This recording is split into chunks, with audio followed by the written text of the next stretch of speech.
harusnya gitu ya, itu ya nggak banget. Termasuk ketika kita melihat ada fenomena kalau di Indonesia itu di akhir 2020 kemarin, Kementerian Agama merilis bahwa data perceraian di Indonesia itu semakin meningkat, dan kalau saya membuat rata-ratanya gitu ya, itu ada satu cerai setiap menit. Jadi setiap menit itu di Indonesia ada satu perceraian. Saya ingat kurang lebih 5 tahun yang lalu saya membuat catatan akhir tahun, dan saya beri judul waktu itu Rapat Merah Pernikahan Kita. Itu saya buat untuk Kompasiana. Waktu itu Kementerian Agama mengeluarkan data yang kurang lebihnya perceraian pada waktu itu setara dengan 42 cerai setiap jamnya. Di tiap jam ada 42 orang bercerai. Nah sekarang 2020 akhir kemarin ya, itu setiap jamnya itu ada 60 cerai tiap jam. Berarti 1 menit itu 1 perceraian di Indonesia itu. Nah ini kan bukannya menurun ya tingkat perceraian, tapi semakin tahun itu kecenderungannya semakin naik. Nah ini tentu ada sangat banyak hal mengapa hal itu terjadi. Tapi salah satu yang menjadi fondasi untuk kita evaluasi itu adalah sekokoh apa visinya, sekuat apa visinya, sejelas apa visinya di dalam membangun kehidupan pernikahan itu. Saya sering menyampaikan bahwa visi itu ada 3 level ya. Visi hidup rumah tangga, visi pernikahan itu ada 3 level. Level pertama adalah visi level 1 itu ya, itu ketika menjadi visi pribadi laki dan perempuan yang belum menikah. Visinya para lajang yang belum menikah itu visi level 1. Kang Irfan, materi saya tidak usah ditampilkan ya, nanti dibagi aja ke peserta, di-share aja, dibagi ke peserta, biar semuanya fokus tidak pada tayangan materinya ya, biar fokus saja pada mengikuti obrolannya, diskusinya. Oke, siap Pak. Disampaikan Ya. ke Ya, panitia. nanti langsung dibagi aja ya ke peserta, mungkin di grup-grup, silakan di-share.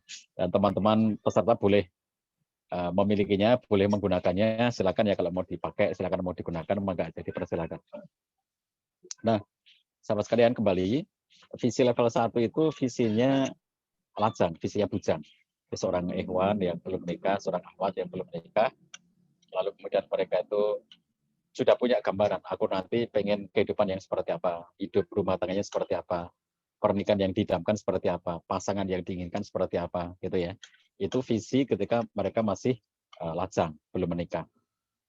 Nah, visi level kedua itu ketika mereka itu sudah ta'aruf, ketika mereka menjalani proses ta'aruf menuju kepada pernikahan itu, maka itu visi level 2, di mana mereka menentukan apakah lanjut menikah apa tidak. Itu salah satunya adalah dengan apakah ketemu visinya. Cocok nggak, ketemu nggak visinya gitu ya. Nah kalau mereka dalam diskusi proses ta'aruf itu mereka merasa klik, ketemu itu visinya, nah insya Allah mereka lanjut. Tapi kalau di situ mereka sudah mulai menemukan ada banyak banget ketidakcocokan, terutama dalam hal-hal yang sifatnya fundamental, maka biasanya mereka tidak lanjut. Ketika mereka sudah memutuskan untuk lanjut, itu artinya mereka sudah ketemu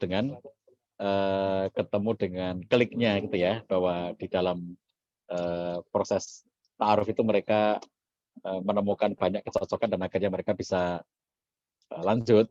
Maka visi level 3 itu dibangun ketika mereka berada dalam situasi sudah menikah.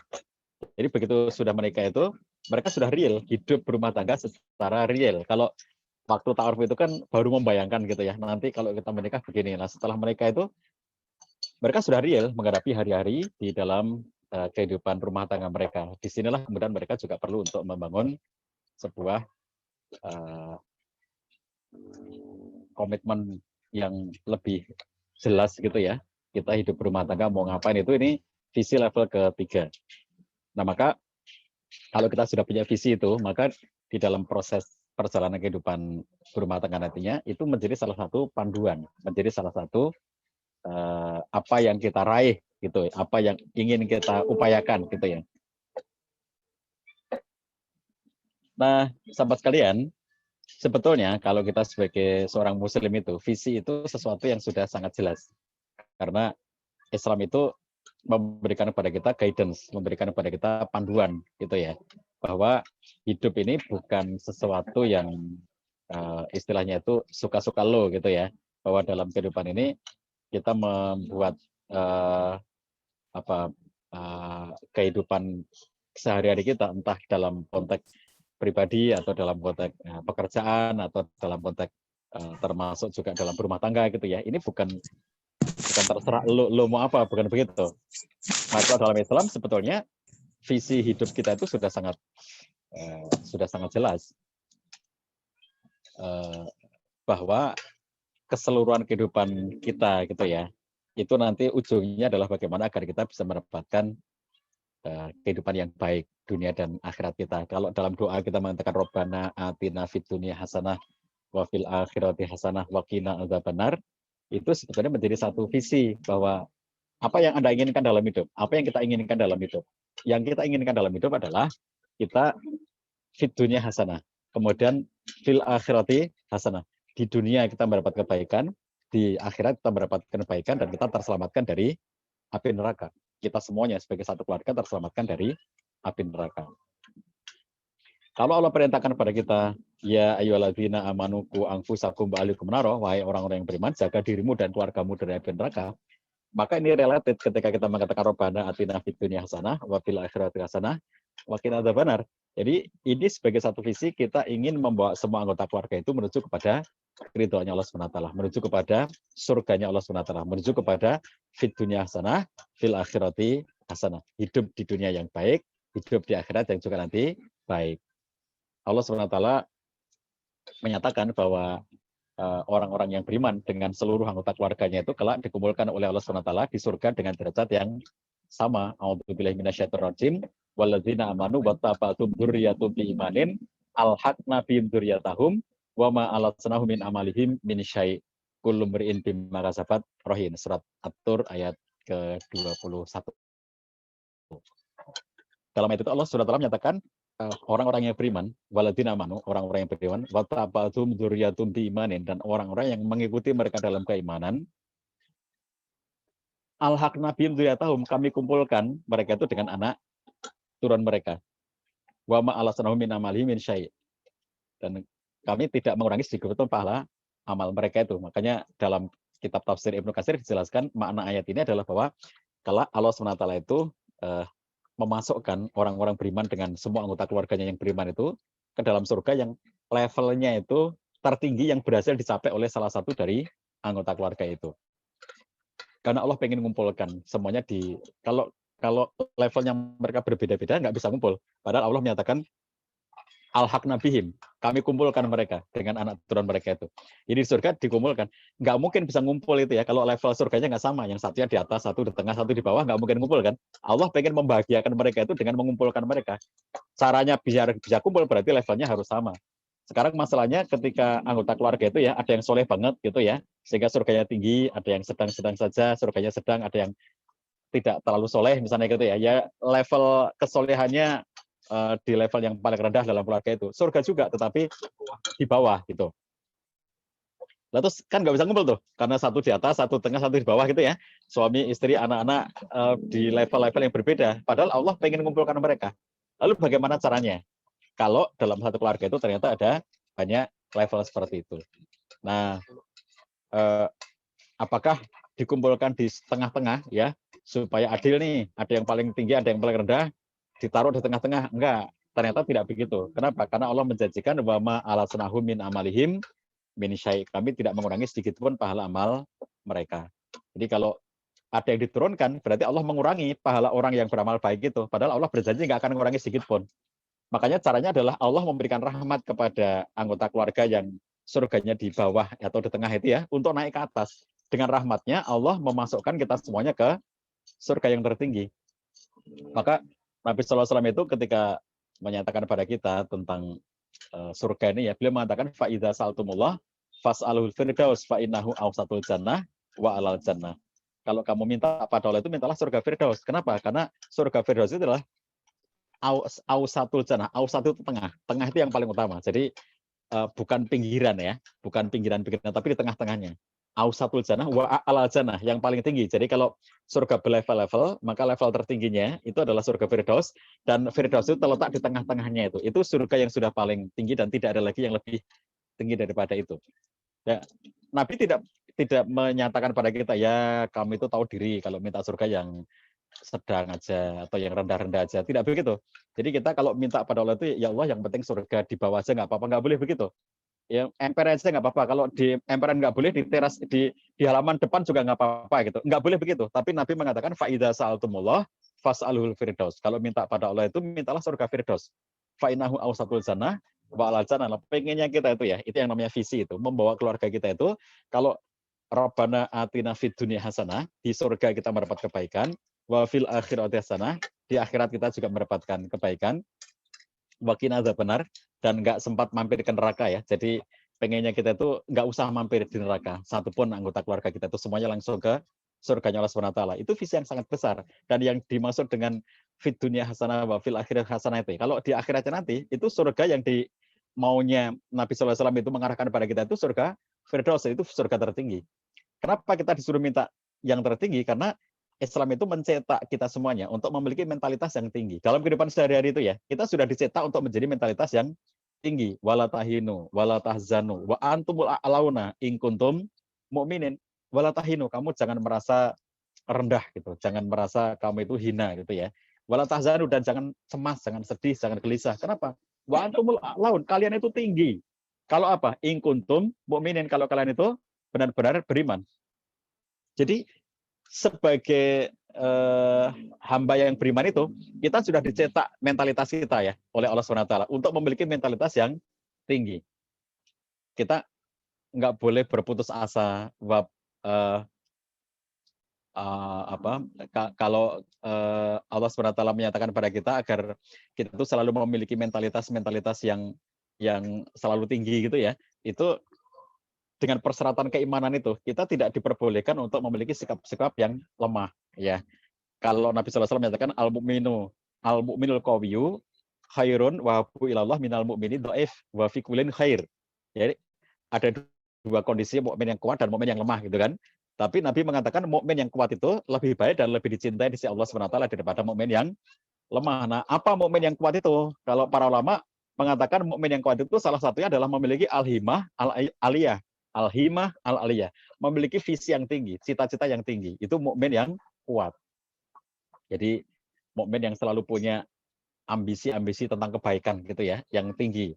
Jadi ketika kita sekarang melihat ada saudara-saudara kita di Palestina yang mereka terzolimi, yang mereka mendapatkan perlakuan yang tidak manusiawi dari Israel ya, kita tuh nggak boleh merendah-rendahkan diri ya, tidak boleh memiliki sikap mental udahlah menyerah aja, udahlah kita ngalah aja kepada Israel, nggak boleh begitu.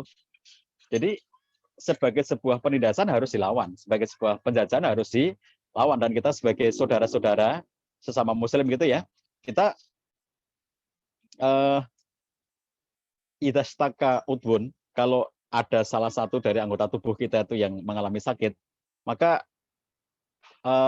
seluruh tubuh kita itu akan mengalami kesakitan bisahar wal huma, dengan rasa panas dan rasa tidak enak itu. Jadi masalul mukminina kamasalil jasad, perumpamaan orang mukmin itu seperti satu tubuh yang kalau satu sakit maka yang lainnya menjadi sakit gitu. Jadi kalau kita lihat mentalitasnya itu udah nyerah aja, jangan nggak usah ngadepin Israel. Israel itu hebat, Israel itu memiliki senjata yang lengkap, sementara masyarakat Palestina itu nggak punya apa-apa, nggak boleh punya mental kayak begitu kan. Jadi wala tahinu wala tahzanu wa antumul a'laun, kalian semuanya adalah orang-orang yang tinggi gitu, sepanjang kalian itu orang yang beriman. Nah, begitu juga dengan kita ya dalam kehidupan sehari-hari. Dalam hidup sehari-hari itu entah dalam pribadi, dalam berumah tangga, dalam kita menjalani kehidupan kemasyarakatan, termasuk bernegara gitu. Itu sesuatu yang kita harus memiliki mentalitas yang tinggi, visi yang tinggi. Apa visi yang tinggi? Rabbana atina fid dunya hasanah wa fil akhirati hasanah wa qina adzabannar. Kita ingin semua anggota keluarga itu ya punya kehidupan dunia yang baik. Kita punya kehidupan keluarga akhirat yang baik. Kita terjauhkan dari api neraka. Itulah visi yang harus kita miliki. Nah, biasanya dalam manajemen visi ini ya, bahwa kita mencanangkan visi itu kita akan melakukan proses kalau visi itu divisualisasikan gitu, itu biasanya juga disertai dengan cara apa? Jadi gini, bahwa kita ingin mencapai surganya Allah SWT, mencapai Rabbana atina fid dunya hasanah wa fil akhirati hasanah wa qina adzabannar sebagai ujung dari keinginan kita gitu ya, visi kita itu. Lalu disertai dengan apa? Bagaimana cara mencapainya? Nah, biasanya kemudian dalam pernyataan tentang visi itu kita juga menyatakan tentang bagaimana cara mencapainya. Nah, misalnya kalau kita mengatakan ya, ini teman-teman yang belum menikah, terus ta'aruf, lalu kemudian menyusun tentang visi, atau yang pengantin baru, lalu kemudian menyusun tentang visi itu ya, kita ingin menjadi keluarga yang bahagia di dunia, bahagia di akhirat. Selamat dunia, selamat di akhirat. Mendapatkan surga dunia, surga di akhirat gitu. Lalu disertai dengan apa kita mendapatkan itu? Nah, dengan apa? Misalnya ya, kita mengatakan bahwa kita bisa meraih surga itu dengan ketaatan pada Allah SWT, dengan mengikuti sunnah Rasulullah SAW, dengan menjalankan syariat-syariat Islam, dengan mendekatkan diri terus-menerus kepada Allah SWT, menjauhkan diri dari berbagai macam hal yang dibenci oleh Allah SWT. Itu proses, langkah. Nah, indahnya Islam itu di sini. Indahnya adalah bahwa Islam tidak hanya datang dengan membawa seperangkat teori-teori. Kamu kalau hidup harus begini, menikah begini, berumah tangga begini. Bukan hanya teori-teori begitu.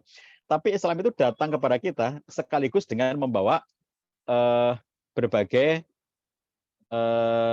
contoh ya, teladan praktis. Laqad kana lakum fi Rasulillahi uswatun hasanah. Jadi sembari Allah memberikan perangkatnya, ajarannya kayak begini, lalu Allah memberikan lampiran berupa contoh perilaku nyata. Ini loh, kayak begini loh, hidup berumah tangga itu.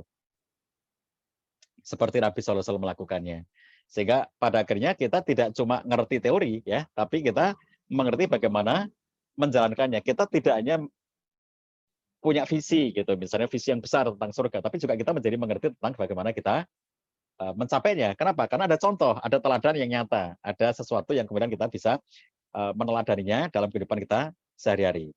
Nah, oleh karena itu kalau kita perhatikan bagaimana Nabi SAW mengarahkan kita untuk menikah dan hidup rumah tangga itu ya, itu semua aturan-aturan ya, sampai detail-detailnya, itu sudah beliau berikan pada kita dan dicontohkan oleh beliau. Ini nikmatnya kita. Andai saja kita diberitahu ya, misalnya bagaimana suami dan istri itu misalnya ya saling mencintai, saling menyayangi, saling menghormati gitu. Tetapi kemudian tidak disertai dengan contoh, kita nggak tahu gimana caranya gitu. How to, bagaimana caranya gitu.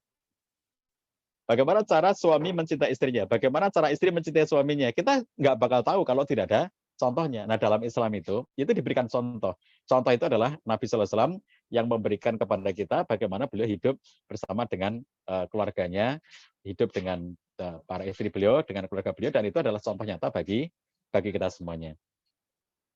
Nah, sehingga sahabatku sekalian, ini yang sangat penting kalau kita bicara soal visi itu ya, meluruskan visi, kita ingin mendapatkan kebaikan hidup dunia dan akhirat itu ada cara yang harus ditempuh, yang tidak mungkin kita meninggalkan cara itu.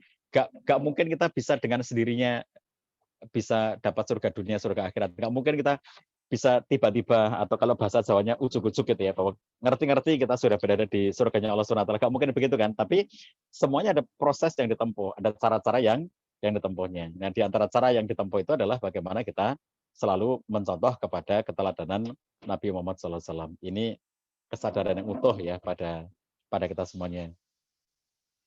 Misalnya dari awal ya, Nabi SAW sudah menyatakan bahwa dalam kehidupan berumah tangga, dalam kehidupan pernikahan itu, ini sesuatu yang tidak cuma maunya manusia gitu ya. Artinya menikah itu bukan karena aku pengen gitu, nggak semata-mata seperti itu. Tapi memang sesuatu yang kita membuatnya menjadi hal yang nyambung dengan apa yang diinginkan oleh Nabi SAW kepada kita semuanya. Jadi kayak dia memberikan definisi misalnya anikahu min sunati, dalam hadis yang lainnya anikahu sunati. Paman rogiba an sunati falaysa minni. Nikah itu bagian dari sunnahku.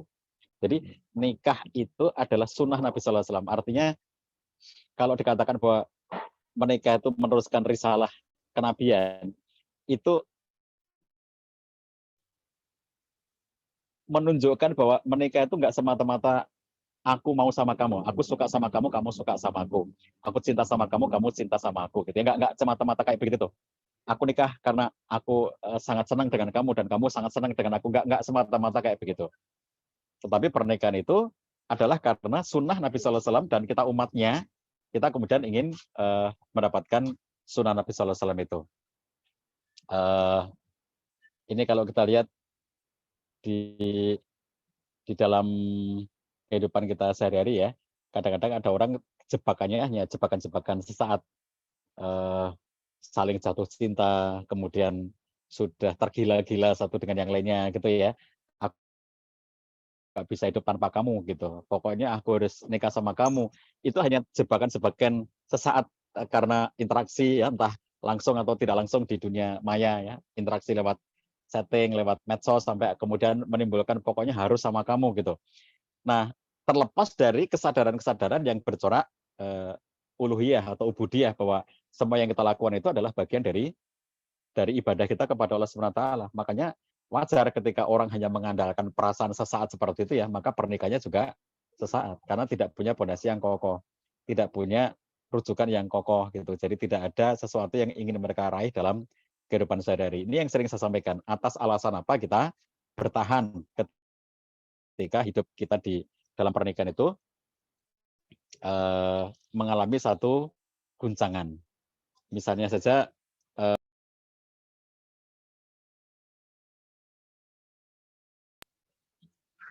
dalam kehidupan sehari-hari ya, ada konflik nih suami istri yang sangat hebat gitu. Lalu kemudian sang istri merasakan bahwa dirinya sudah kayak udah capek lah meneruskan ini, capek gitu. Nah, di titik seperti itu kadang-kadang membuat godaan ya, orang itu kemudian merasa bahwa ngapain aku harus bertahan sama dia gitu, atas alasan apa aku bertahan dalam kehidupan pernikahan ini. Itu kan sesuatu yang kita menjadi tidak punya alasan apabila ini hanya berdasarkan dulu menikah itu kenapa? Karena aku suka sama kamu, kamu suka sama aku. Kalau semata-mata suka seperti itu. Aku dulu jatuh cinta sama kamu, kamu jatuh cinta sama aku. Nah, kalau cuma seperti itu ya, itu alasannya apa untuk bertahan? Bahwa aku berkorban untuk siapa gitu. Itu menjadi tidak jelas. Ketika kita punya visi ya dalam kehidupan pernikahan kita dengan visi yang sangat jelas itu, maka ini menjadi hal yang sangat konkret bahwa hidup rumah tangga itu kita berkorban itu sesuai dengan visi ya. Kalau misalnya visi kita itu ingin meraih kebaikan dunia akhirat ya, ingin mendapatkan surga dunia, surga akhirat, maka pengorbanan kita itu di jalan visi itu. Kenapa aku bertahan? Karena aku ingin meraih surga bersama dengan semua anggota keluarga. Kenapa aku harus alasan apa gitu ya? Atas alasan apa aku harus bertahan dengan kamu? Itu kalau orang tidak punya visi, maka nggak punya alasan apa yang membuat aku harus bertahan dengan kamu di dalam suasana hidup berumah tangga mereka tidak bahagia. Sahabat bisa ngeliat tuh kehidupan pernikahan yang seumur jagung itu ya, mereka tidak punya alasan untuk bertahan itu. Dulunya jatuh cinta, setelah hidup berumah tangga cintanya hilang, lalu akhirnya kemudian mereka merasa aku sudah nggak cinta sama kamu lagi, selesai hidup berumah tangga sesederhana itu gitu ya. Masya Allah, ini kan kalau kita perhatikan ya Allah, ternyata hidup berumah tangga itu cuma urusannya rasa ya, perasaan ini kan sesuatu yang tidak pada tempatnya, bahwa kita menjalani kehidupan pernikahan itu hanya berdasarkan perasaan-perasaan sesaat semata-mata. Nah, ini yang harus kita hindari ya teman-teman sekalian, terutama bagi sahabatku sekalian yang belum menikah, jangan terjebak. Karena itu nanti kalau jebakannya adalah jebakan perasaan sesaat itu ya, kalau di istilah zaman dulu di kalangan artis ada istilah cinlok, cinta lokasi, itu maksudnya syuting ya, mereka syuting di tempat yang sama antara cowok cewek itu, lalu kemudian muncul rasa cinta di antara mereka, itu jebakan sesaat. Kelihatan kalau dalam bahasa Qur'annya itu pekerjaan setan itu apa? Tazyin wa zayyana lahumus syaiton. Jadi pada saat ketemu laki perempuan itu ya, itu diperindah. Setan menampakkan itu indah banget itu ya. Seakan-akan indah banget itu. Ntar begitu setannya pergi gitu, itu sudah nggak indah lagi gitu loh. Sehingga ternyata itu bukan cinta, bukan rasa sayang yang benar, tapi itu semata-mata syahwat yang dimunculkan oleh jebakan-jebakan setan, oleh tazyin yang dilakukan oleh setan itu. Nah, kalau kita punya visi bahwa menikah, hidup berumah tangga itu ya, itu adalah karena Allah, untuk Allah, dengan cara kita meneladani Rasulullah SAW gitu. Kita ingin meraih surga dunia, surga akhirat dengan pernikahan ini. Ketika kita berada dalam situasi konflik, ada alasan untuk bertahan. Kenapa aku bertahan dengan kamu? Karena kita ingin meraih ridhonya Allah SWT. Aku ingin dapat ridhonya Allah SWT. Menjaga pernikahan ini. Aku ingin mendapatkan surganya Allah dengan pernikahan ini. Aku ingin mendapatkan kebaikan dunia akhirat melalui pernikahan ini. Itu ada sesuatu yang menjadikan alasan kuat bagi kita. Itulah yang namanya visi. Untuk apa kita punya visi? Supaya kita punya alasan bertahan. Pada saat kita berada dalam situasi-situasi rumit dalam kehidupan rumah tangga kita, lalu muncul godaan-godaan untuk mengevaluasi ngapain harus meneruskan hidup berumah tangga seperti ini. Alasan yang paling utama adalah bahwa aku ingin meraih surganya Allah SWT bersama dengan semua anggota keluarga. Aku ingin meraih ridhonya Allah SWT bersama dengan semua anggota keluarga. Ini alasan yang paling sakral ya. Kalau cuma aku nikah sama kamu karena aku mencintaimu, nah rasa cinta itu cepat sekali hilang. Dia dalam hidup berumah tangga dia fluktuatif gitu. Saya ingat ungkapan Imam Hasan Al-Basri ketika seorang laki-laki bertanya kepada beliau, ya Imam, aku punya anak perempuan yang dilamar oleh banyak laki-laki. Sebaiknya dengan siapa aku menikahkan anak perempuanku itu? Lalu dia mengatakan, nikahkan anak perempuanmu dengan laki-laki yang bertakwa kepada Allah SWT. Kata beliau, sebab kata dia, kalau laki-laki itu mencintai anakmu, maka dia akan memuliakannya. Tetapi kalau tidak mencintai anakmu, maka dia tidak akan mendoliminya. Coba perhatikan logikanya Imam Hasan Al-Basri itu ya. Nikahkan anak perempuanmu dengan laki-laki yang bertakwa kepada Allah SWT. Kalau laki-laki yang bertakwa tadi mencintai anakmu, maka dia akan memuliakannya. Jadi laki-laki ini kalau bertakwa, begitu dia mencintai istrinya, dia akan memuliakannya. Tapi kalau tidak mencintai anak perempuanmu, maka dia tidak akan mendoliminya. Tidak akan menyakitinya, tidak akan melukainya, tidak akan menyanyiakannya, tidak akan berlaku aniaya kepada istrinya. Itu hanya terjadi pada orang yang bertakwa pada Allah SWT.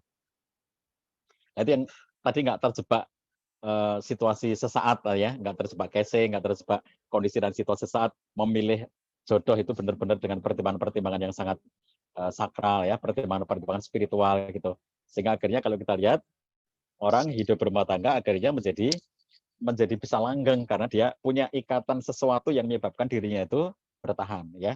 Ada alasan mengapa aku harus bertahan dalam situasi sulit gitu. Itu adalah alasan yang bercorak visi. Ya, maka menikah harus visioner.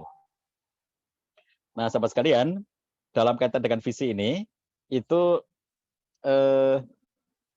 selain dalam rangka untuk memberikan alasan yang kuat bagi kita untuk bertahan dalam kehidupan berumah tangga itu ya, itu juga untuk memberikan perbandingan-perbandingan di dalam kehidupan itu. Jadi begini, sahabat sekalian. Jadi Bapak Ibu yang sudah menikah, sudah hidup berumah tangga gitu ya, itu akan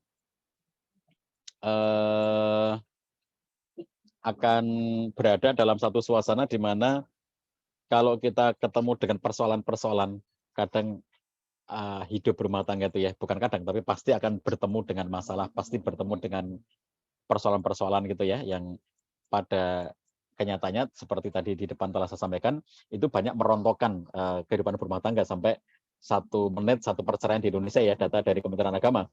Itu berarti kan mereka itu nggak bisa bertahan ketika berhadapan dengan masalah-masalah itu. Nah, gunanya visi itu salah satunya adalah kita punya perbandingan. Jadi misalnya gini, ketika kita menghadapi persoalan dalam kehidupan berumah tangga itu, lalu kemudian kita punya perbandingan bahwa masalah ini apa sih gitu ya. Lalu kemudian kita tuh mau apa sih gitu. Misalnya yang ingin kita raih itu apa? Surganya Allah SWT. Surga dunia, surga akhirat. Kita pengen mendapatkan surganya Allah SWT. Lalu kemudian masalah kita itu apa gitu? Ya, ada orang yang masalahnya itu misalnya nggak bisa komunikasi, miskomunikasi antara suami dan istri, kemudian problem-problem ekonomi, kemudian gagal dalam beradaptasi satu dengan yang lainnya, nggak bisa saling menyesuaikan diri satu dengan yang lainnya, sulit memahami, ya, aku nggak ngerti pasanganku, aku sudah capek menghadapi sikapnya dia, aku sudah capek melihat sifat-sifatnya dan segala macam, ini kan gagal beradaptasi. Coba ada persoalan-persoalan yang apa, kalau istilahnya itu remeh-temeh gitu ya, masalah komunikasi, masalah adaptasi, masalah ekonomi gitu. Lalu dibandingin dengan tingginya visi yang kita miliki bahwa kita itu ingin meraih surganya Allah Subhanahu wa taala. Itu menjadi kayak sesuatu yang seakan-akan tidak sebanding gitu ya. Saya minta izin minum sebentar ya.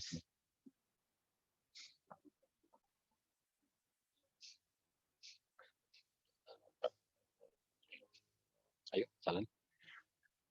Jadi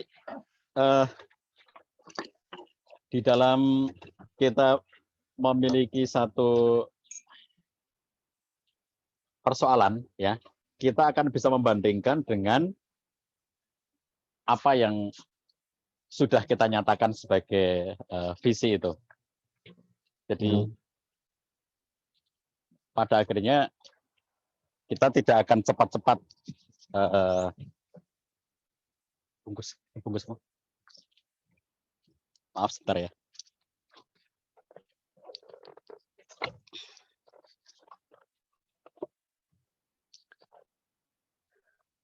Jadi begitu ada problem dalam kehidupan sehari-hari, kita tidak akan cepat-cepat untuk berada dalam situasi yang kalau mungkin bahasa Sundanya itu pundung gitu ya. Kita jadi nggak cepat sekali ngambek oleh karena persoalan-persoalan yang dihadapi dalam kehidupan sehari-hari. Ini gunanya visi. Jadi antara visi kita apa gitu ya, dengan kita itu punya persoalan-persoalan kehidupan berumah tangga, kadang-kadang kita nggak bisa ngebayangin atau nggak bisa ngebandingin gitu. Betapa sebetulnya persoalan itu hanya hal yang sepele-sepele saja, tetapi ternyata kita mempersoalkan itu sampai level perceraian, yang kadang-kadang kita mikir itu sebetulnya apa itu masalahnya, itu ternyata hanya masalah komunikasi, ternyata hanya masalah adaptasi. Sementara cita-cita atau visi yang pengen kita raih itu adalah visi yang sangat tinggi, yaitu surganya Allah Subhanahu wa taala gitu. Maka visi itu menjadi sangat penting bagi kita, bahwa kita setiap kali ketemu masalah itu coba bandingkan. Menurut saya, sahabat sekalian, masalah kita yang paling besar ya sebagai manusia itu adalah apabila dengan semua amal yang kita lakukan itu tidak bisa meraih surganya Allah Subhanahu wa taala. Itu masalah paling besar. Kita sudah beribadah, kita sudah beramal, kita sudah melakukan berbagai macam kebaikan gitu. Tapi ternyata semua hal yang kita lakukan dalam kehidupan sehari-hari itu nggak bisa menyebabkan kita, tidak bisa membawa kita menuju kepada surganya Allah Subhanahu wa taala. Ini masalah yang paling besar. Maka kalau cuma ya misalnya nggak bisa komunikasi, cuma kita tidak bisa untuk beradaptasi satu dengan yang lainnya gitu ya. Itu masalah-masalah yang ya Allah ya, sesuatu yang jika dibandingin dengan besarnya visi yang kita miliki itu menjadi kayak tidak sebanding, menjadi sesuatu yang menyebabkan kita itu menjadi kok kayak gitu aja cerai misalnya gitu, kok kayak gitu aja kok harus pisah gitu ya. Ini kan menjadi tidak logis gitu apabila kita berbekal dengan visi gitu. Nah, jadi sahabat kalian, ini perlu kita kuatkan ya visi hidup berumah tangga ini, karena dengan cara kita menguatkan visi itu, semua persoalan-persoalan itu tampak ringan di mata kita. Coba, orang kalau nggak punya visi ya, itu maka dia nggak punya bandingan. Anda ngelihat misalnya gini, ada orang mengatakan saya menghadapi masalah yang sangat berat misalnya gitu ya, saya punya masalah yang sangat pelik, itu karena dia nggak punya bandingan. Coba kalau membandingkan dengan apa yang kita mau raih gitu, kira-kira gini, kalau kita tahu bahwa surganya Allah itu sangat indah, kalau kita tahu bahwa berbagai kenikmatan surga itu luar biasa, dan hidup kita kelak di akhirat itu nggak ada akhirnya gitu ya. Kalau orang itu berhasil masuk ke dalam surganya Allah SWT, Masya Allah kan, kayak apa kemudian kita bisa menjadi sangat berbahagia dalam kehidupan itu. Ini kan menjadi apapun yang kita alami dalam hidup sehari-hari di dunia ini, itu rasa-rasanya menjadi kecil semuanya, selama kita sudah bisa meraih surganya Allah SWT itu. Kalau istilahnya Gus Bahak ya, teman-teman kalau suka ngaji sama Gus Bahak itu beliau mengatakan bahwa kalau hidupnya manusia itu diukur sejak Nabi Adam sampai manusia akhir zaman nanti ya, diukur sejak keberadaan Nabi Adam di muka bumi sampai manusia akhir zaman nanti sebelum kiamat. Dibandingkan dengan akhirat, itu hanya 8 menit, kata beliau. Jadi hidup di dunia itu hanya 8 menit. Itu padahal umur kolektif manusia, bukan umur masing-masing manusia. Jadi kalau umur masing-masing kita itu dibandingkan dengan akhirat itu berarti hanya seperberapa juta menit gitu. Kalau umur manusia keseluruhannya hanya 8 menit. Makanya beliau mengatakan, kalaupun kita merasa susah di dunia itu, ingat itu hanya 8 menit gitu. Jadi jangan kelewatan gitu ya. Demikian pula ketika orang itu merasa lagi sukses, lagi happy gitu ya, itu ya jangan berlebihan karena cuma 8 menit gitu. Nah, kita itu bisa menjadi punya pembanding itu ya, misalnya kenapa sih aku hanya harus bertahan dalam situasi ini? Itu karena ini cuma 8 menit gitu loh. Karena kita punya sesuatu yang lebih tinggi yang ingin kita raih itu berupa surganya Allah SWT, keindahan-keindahan yang abadi gitu. Maka ini menjadi hal yang harus kita menjadi sesuatu yang perlu kita upayakan ya, agar kita bisa terus-menerus mendapatkan kebaikan dalam kehidupan berumah tangga kita. Nah, ini guna visi ya. Jadi tadi alasan untuk bertahan. Lalu kemudian punya perbandingan ya. Karena kita punya perbandingan, maka kita nggak mudah untuk menyerah. Kita tidak mudah untuk mengatakan masalah keluargaku sangat besar. Lah, padahal masalah paling besar itu adalah kalau kita nggak bisa meraih surganya Allah SWT. Ada orang kesulitan ekonomi, tapi justru dengan kesulitan ekonomi itu ternyata menyebabkan dirinya menjadi lebih dekat kepada Allah SWT. Dulunya ketika kaya raya, dia malah menjadi orang yang sombong, nggak mau beribadah gitu ya. Tapi setelah dia punya masalah ekonomi, kesulitan gitu, ternyata malah menyebabkan dirinya menjadi orang yang mendekat pada Allah SWT. Lah, jadi kan sebetulnya bukan soal ekonomi ya yang menjadi masalah itu, tetapi apakah persoalan-persoalan dalam kehidupan itu menyebabkan kita menjadi semakin jauh atau semakin dekat kepada Allah SWT. Ini perspektif ya. Jadi kalau dalam kehidupan berumah tangga, sahabat sekalian, kalau bagi yang belum berumah tangga, nantinya apabila hidup berumah tangganya mulai mengalami ada guncangan, mulai mengalami ada persoalan-persoalan gitu, selalu ingat apa visinya gitu. Bagi sahabat yang sudah menikah, lalu kemudian mulai merasakan ada konflik, ada persoalan gitu ya, bandingin bahwa kita itu ingin meraih sesuatu yang sangat besar ya di hadapan Allah SWT nanti berupa surganya yang luar biasa indahnya itu. Baik, itu terkait dengan visi. Lalu kemudian saya ingin melengkapinya dengan misi. Jadi visi itu dia melangit. Jadi gini, kalau kita itu punya keinginan ya, kita punya cita-cita gitu. Jadi visi itu adalah bagaimana kita melangitkan semua yang kita inginkan itu hanya kepada Allah SWT.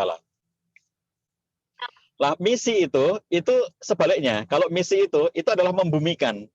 Jadi misi keberadaan manusia di muka bumi itu untuk apa gitu. Nah jadi makanya saya kalau di kelas pranikah suka mengatakan sebelum Anda bertanya tentang siapa calonku ya, kayak apa calonku, siapa calonku, aku menikah dengan siapa. Nomor satu itu kita perlu ngerti dulu Allah itu maunya apa sama aku gitu. Apa sih yang Allah inginkan dari aku? Apa sih yang Allah inginkan dari kehidupan pernikahan ini nanti? Jadi ngomongin soal siapa calonnya itu gampang ya. Tapi harus dipahami dulu nih, apa yang Allah mau dari kita?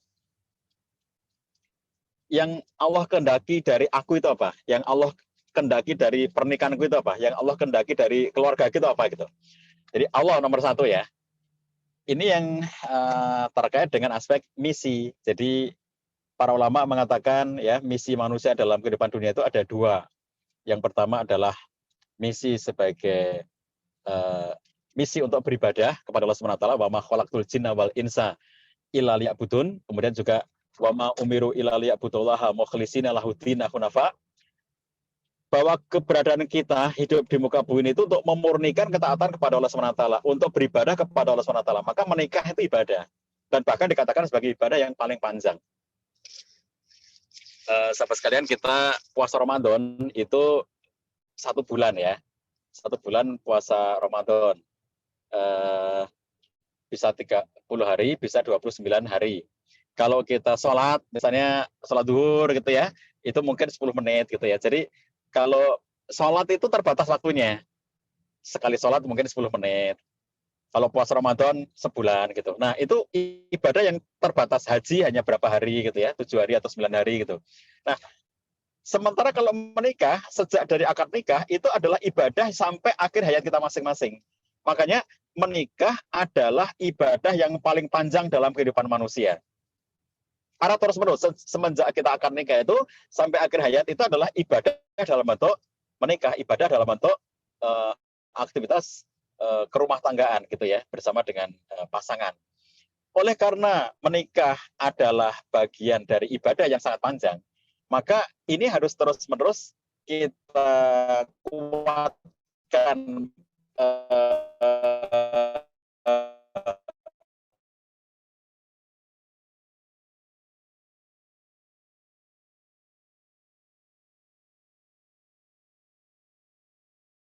masih sendiri.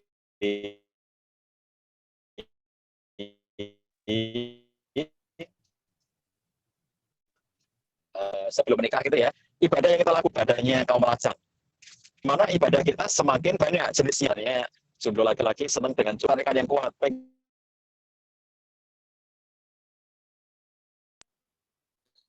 Afwan Pak Acah, suaranya putus-putus Pak. Kendala sinyal lagi nih kayaknya nih. Ya, mohon maaf pada semua peserta ya. Jadi ini ada sedikit kendala lagi. Kelihatannya Pak Acah lagi di perjalanan, jadi terganggu sinyal ya. Mungkin dari sebagian yang tadi sampaikan udah cukup banyak dapat gambaran ya tentang bagaimana kita memulai dan bahkan nanti mempertahankan pernikahan kita, terutama adalah dengan menjaga visi pernikahan. Nah, untuk teman-teman yang mungkin ada pertanyaan barangkali ya, boleh nanti disiapkan pertanyaannya, nanti via chat ya, di chat di Zoom aja, nanti akan saya bacakan ke Pak Acah, jadi nanti Pak Acah akan jawab satu persatu, apabila ada waktu, mudah-mudahan nanti bisa terjawab, tapi kalau misalnya enggak, nanti mungkin bisa dikumpulkan dulu pertanyaannya, begitu ya. Jadi untuk teman-teman yang ada pertanyaan, mangga boleh disiapkan terlebih dahulu ya pertanyaannya. Sambil menunggu nih kayaknya dari Pak Acahnya masih ada gangguan sinyal ya. Kayaknya karena perjalanan ya, jadi ada gangguan. Oke. Belum ada. Minta tolong ke panitia, coba sambil dihubungin lagi ke Pak Acahnya.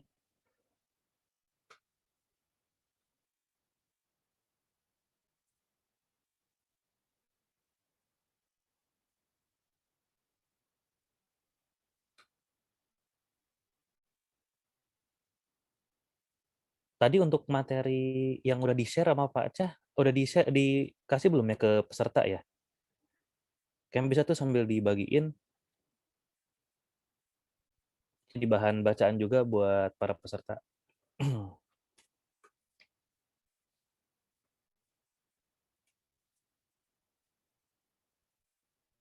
Oke, lalu terima kasih juga ya kepada semua peserta. Ini udah ada 46 orang yang hadir.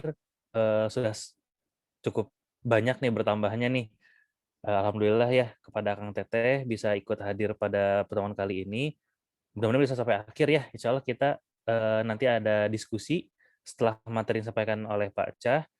Kita bisa bertanya ya ke Pak Acahnya langsung kalau misalnya ada yang mau ditanyakan, mangga. Atau misalnya ada yang mau apa namanya, menyampaikan permasalahannya, mau minta solusi, boleh silahkan ya. Lewat chat boleh, kalau misalnya nggak mau namanya disampaikan, diketahuan gitu ya, atau disampaikan ke peserta yang lain, boleh chatnya ke personal aja ke saya, biar saya bacakan nanti langsung ke Pak Acahnya ya. Tentunya dengan namanya disembunyikan juga, untuk yang kalau teman-teman yang nggak mau diketahui gitu ya. Gitu.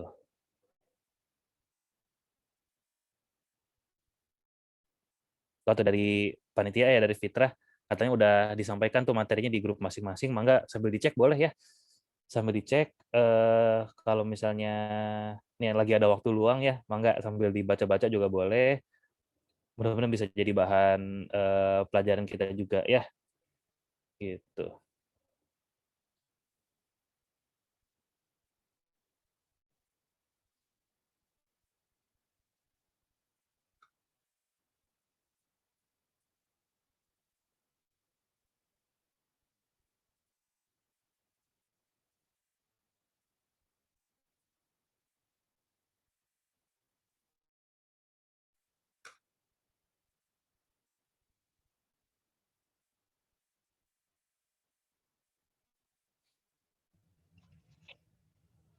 Nah ini, halo Pak Cep, Halo, maaf ya, udah Masya Allah, hubung lagi? Iya di Pak, nggak apa-apa Pak. sinyalnya tadi di jalan ini terputus. Iya, mungkin karena Maaf, maaf. perjalanan Pak ya, jadi kadang-kadang Ya, ada yang maaf ya, sinyalnya maaf bagus, ada teman-teman yang ya. kurang. Nggak apa-apa Pak. Kita insya Allah ini masih ada waktu kurang lebih 11 menit lagi Pak untuk materinya. Tadi kayaknya belum tuntas nih tentang misi pernikahan terutama nih Pak nih. Mungkin dituntaskan dulu sebelum kita diskusi Pak.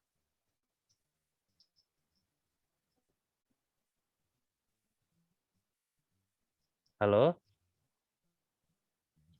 Masih ada kendala nih kayak ini ya, sinyalnya ya. Agak putus-putus.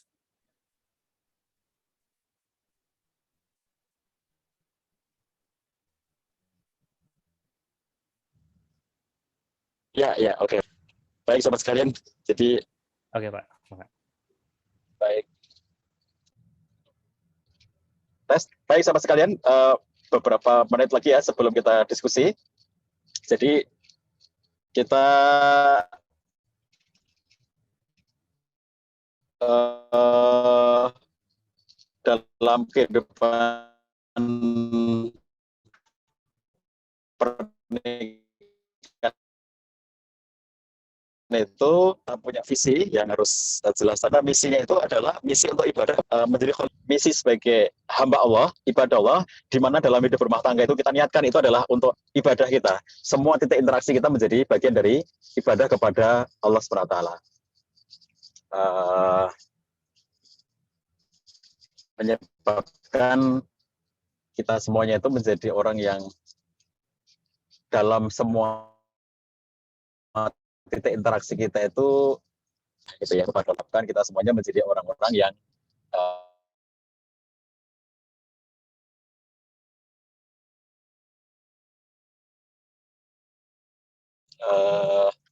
berat keridhaan Allah SWT kalangan itu, mereka itu hanya sekedar untuk bersenang-senang gitu ya, mencari kesenangan-kesenangan gitu. Misalnya begitu mereka sudah mulai merasa kehilangan kesenangannya itu, maka cepat sekali bagi mereka untuk berpikir untuk mengakhiri kehidupan pernikahan mereka, karena merasa apa, sudah gak senang lagi gitu ya, sudah tidak happy lagi gitu. Tapi ketika kita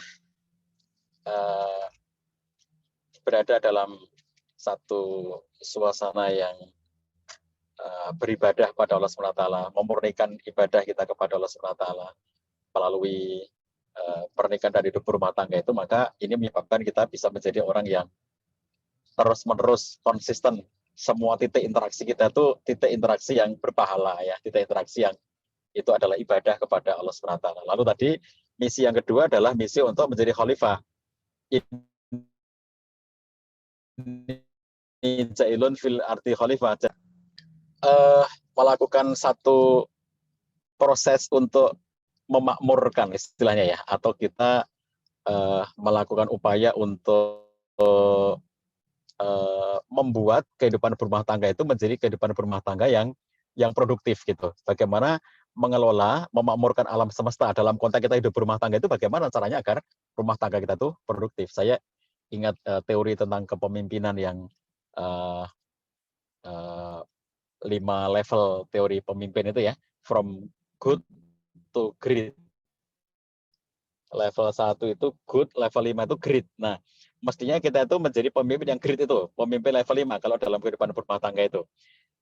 Yang dimaksud dengan pemimpin level 5 itu sebuah kepemimpinan di mana kita itu punya visi yang sangat kuat untuk membawa keluarga kita menuju kepada kebaikan, tapi di saat yang sama kita adalah orang-orang yang humble gitu, yang kita itu sangat enak berinteraksi. Itu kalau gambaran pemimpin perusahaan itu begini, dia orang yang ambisius untuk membuat perusahaannya menjadi maju, tapi dia adalah orang yang humble ketika berinteraksi dengan karyawan gitu.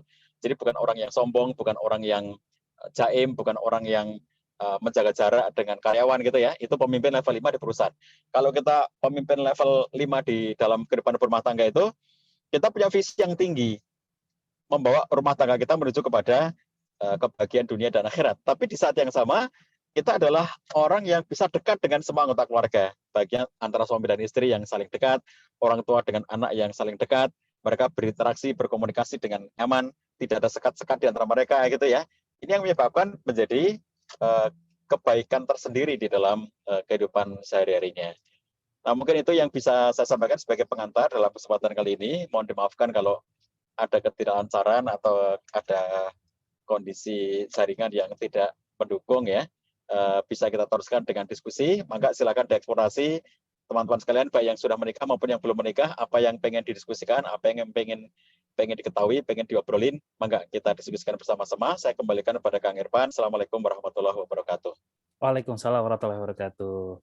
Alhamdulillah, syukuran jazakumullah khair kepada Pak Cah yang telah memberikan materinya tadi tentang visi pernikahan ya. Bagaimana tadi selain visi juga Pak Cah sudah sampaikan tentang misinya juga, bahwa inti yang utama adalah untuk mempertahankan pernikahan ya Pak Cah ya. Kita butuh visi yang kuat gitu. Kalau visi kita kuat, Ya. insya Allah pernikahan pun akan bisa terjaga. Maksudnya tidak ada alasan untuk kita bisa melepaskan dengan sangat mudah gitu pernikahan tersebut gitu. Justru salah satu alasan tadi sampaikan juga sama Pak Cah ya, kebanyakan pasangan bercerai adalah karena fondasinya tidak kuat gitu. Hanya sekedar sayang, sekedar suka yang sesaat gitu, rasa sesaat, akhirnya ya udah gitu, setelah rasanya hilang tidak ada yang mempertahankan mereka gitu. Jadi paling utama adalah bagaimana mempertahankan visi yang bagi kita seorang muslim, visinya adalah udah jelas ya, visi kita adalah untuk beribadah kepada Allah, bagaimana kita bisa bersama-sama sebagai keluarga mencapai jannahnya Allah ya. Lalu tadi misinya Pak Cah sampaikan dua hal yang utama sebagai bagaimana kita beribadah, bahwa tiap kita sebagai makhluk Allah, jin dan manusia diciptakan untuk beribadah, jadi tugas kita adalah beribadah dan pernikahan adalah ibadah yang paling panjang begitu ya. Lalu sebagai khalifah, bagaimana kita mempertahankan pernikahan kita atau keluarga kita adalah dengan kita menjadi sebaik-baik pemimpin gitu, yang dengan visi yang jelas juga tentunya. Jadi balik lagi ke visi lagi tuh, terutama yang paling ngejaganya. Oke, mungkin langsung ke diskusi Pak Cah. Ini ada beberapa pertanyaan yang masuk nih. Yang pertama dulu Pak Cah, ini ada dari peserta. Jadi nih saya sampaikan aja ya apa adanya ya pertanyaannya ya. Jadi dari beliau pertanyaan adalah jodoh itu merupakan cerminan diri kita. Jika kita belum mendapatkan jodoh hingga usia matang, apakah jodoh kita masih belum baik nih Pak Cah nih? Gimana Pak jawabannya Pak?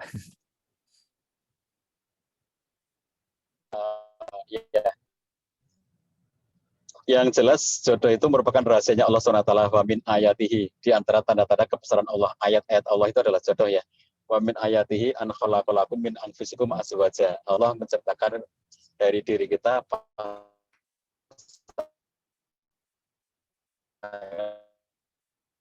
jenis kita.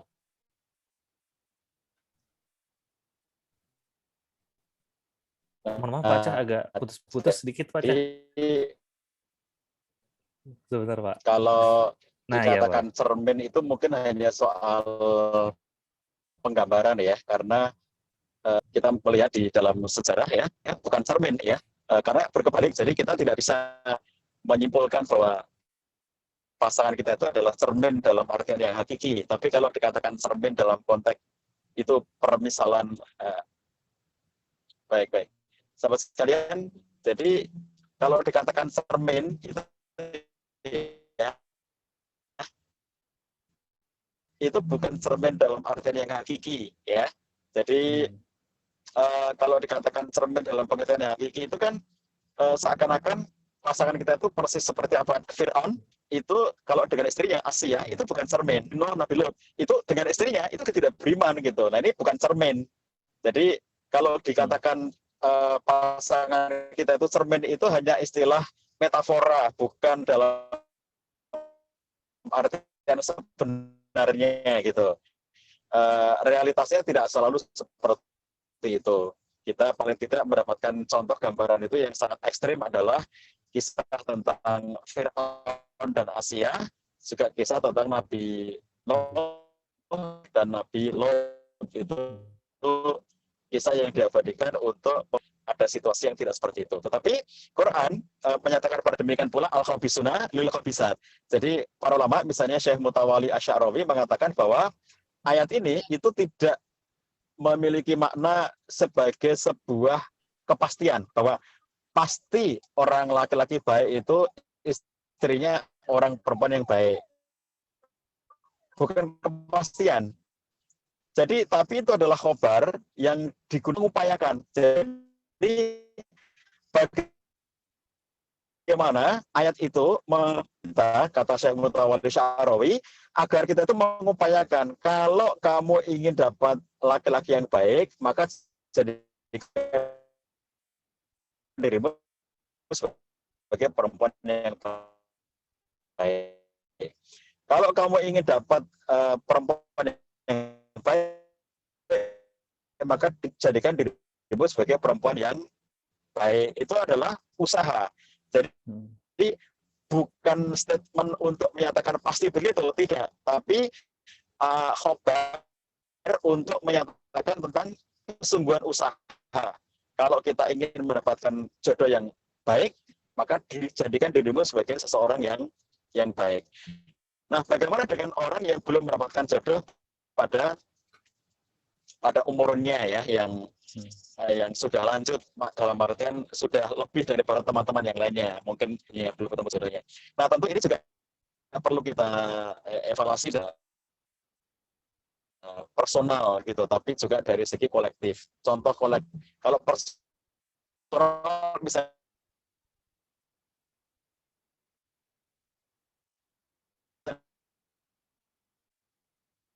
begini, sebesar apa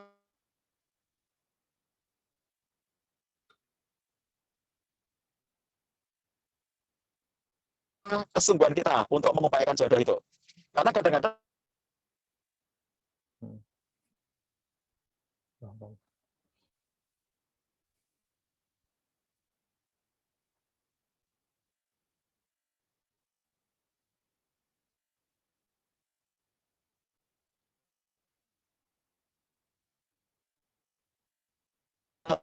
santai dengan jodoh artinya udahlah nanti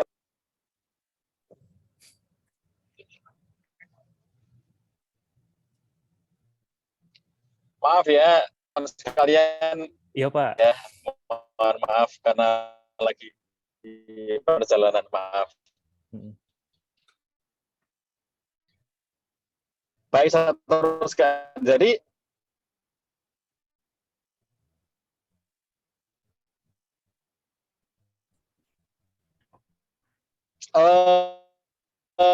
di dalam kehidupan pernikahan itu tuh kita diwajibkan untuk mengupayakan yang terbaik. Jadi ketika misalnya seseorang sudah umurnya lebih tua daripada yang lainnya, sudah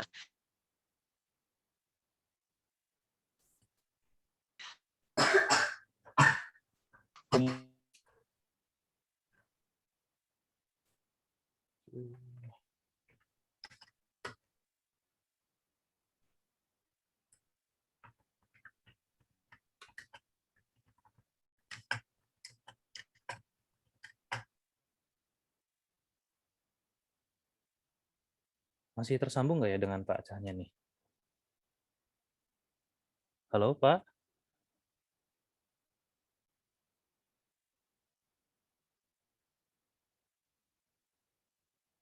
Iya, sekali lagi mohon maaf ya kepada semua peserta ya. ada apa namanya, kendala teknis karena itu tadi ya Pak Aceh sedang dalam perjalanan, jadi sinyalnya tidak stabil. Mungkin kita upayakan nanti supaya pertanyaan bisa terjawab ya, mudah-mudahan. Tapi kalau misalnya ada yang belum terjawab, kita mohon maaf ya, kalau misalnya belum bisa semuanya. Nanti kita coba kumpulkan pertanyaannya ya biar bisa sampaikan ke Pak Aceh. Begitu. Ini ada beberapa yang udah masuk sih sebetulnya.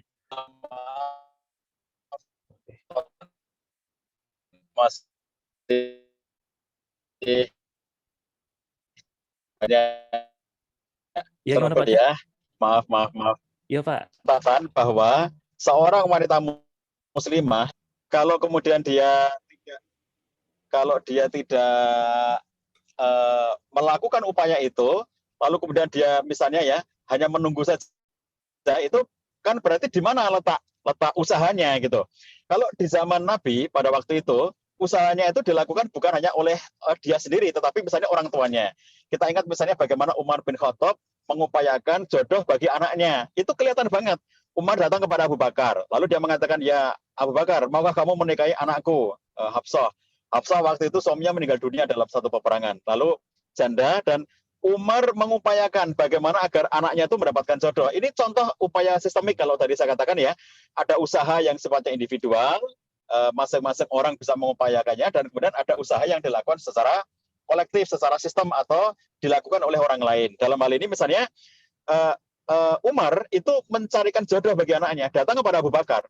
Jadi yang unik kalau untuk istilah orang kita sekarang ya, untuk ukuran orang kita sekarang, yang unik itu begini. Umar itu tidak bilang kepada Abu Bakar, kamu punya anak laki-laki enggak yang bisa menikah anakku? Enggak begitu. Tapi mau enggak kamu menikah anakku gitu. Jadi artinya mereka sepantaran tuh. Tapi kemudian dia menawarkan anak perempuannya itu kepada temannya itu, bukan kepada anaknya temannya itu. Terus Abu Bakar diem aja. Lalu akhirnya awalnya dia datang dulu kepada Utsman ya. Dia datang kepada Utsman, Utsman mau nggak kamu nikahi anakku? Utsman mengatakan nggak mau, aku nggak bisa. Ya, intinya nggak mau lah. Lalu dia datang kepada Abu Bakar dan dia mengutarakan hal yang serupa. Mau nggak kamu menikahi? Karena Abu Bakar diam saja, maka Umar datang kepada Nabi SAW. Dia cerita, aku sudah datang kepada Utsman menawarkan Hafsah, Utsman menolak. Aku datang kepada Abu Bakar dan aku tawarkan Hafsah, diam saja. Lalu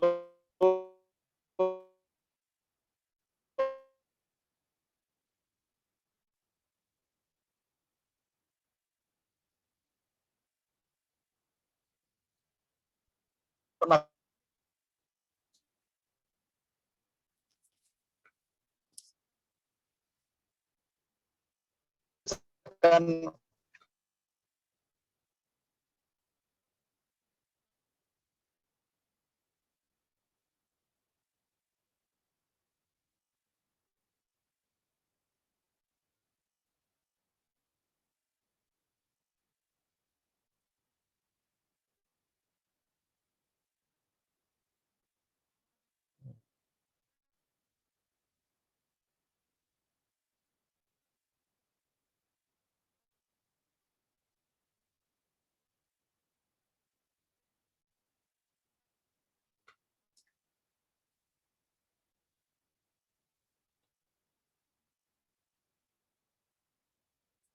Oke, ini kayaknya Pak Acehnya kelempar lagi dari ini ya, dari Zoom-nya.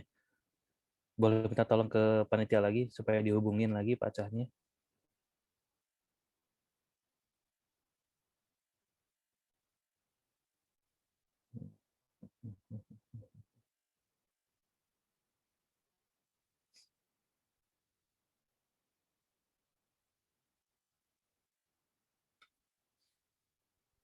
Dan sekali lagi mohon maaf ya kepada semua peserta ya, ada kendala teknis.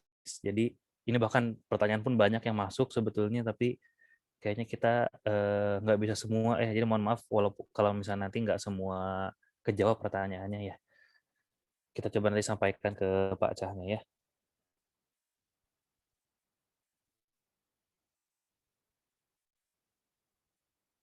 Belum masuk ya Pak Cah ya? Hmm.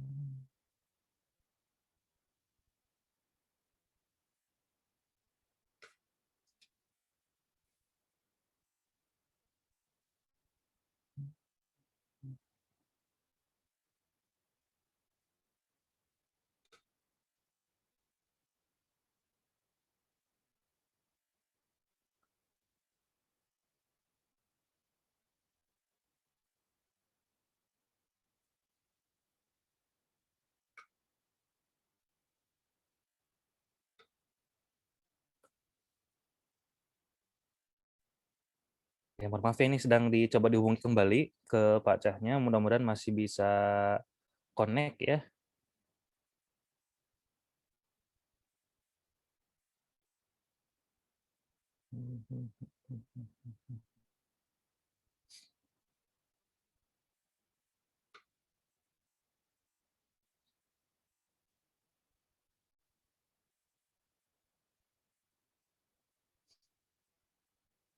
Oke, mungkin sambil nunggu, untuk teman-teman yang dari tadi di depan layar, boleh peregangan-peregangan dulu ya, daripada pegel-pegel. Udah sekitar 1 jam lebih kita bersama ya. Soalnya ini sedang dihubungi kembali Pak Cahnya, mudah-mudahan bisa bergabung lagi.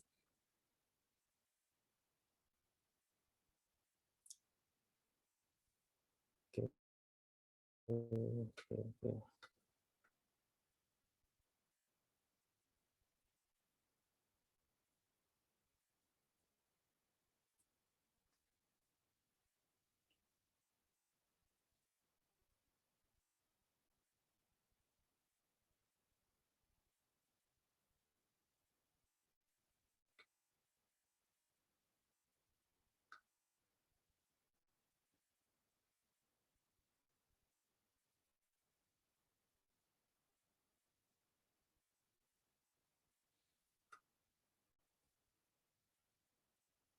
Oke, jadi kita masih menunggu ya,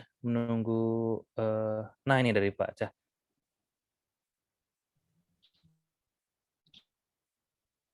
Halo Pak Cah, udah gabung lagi ya?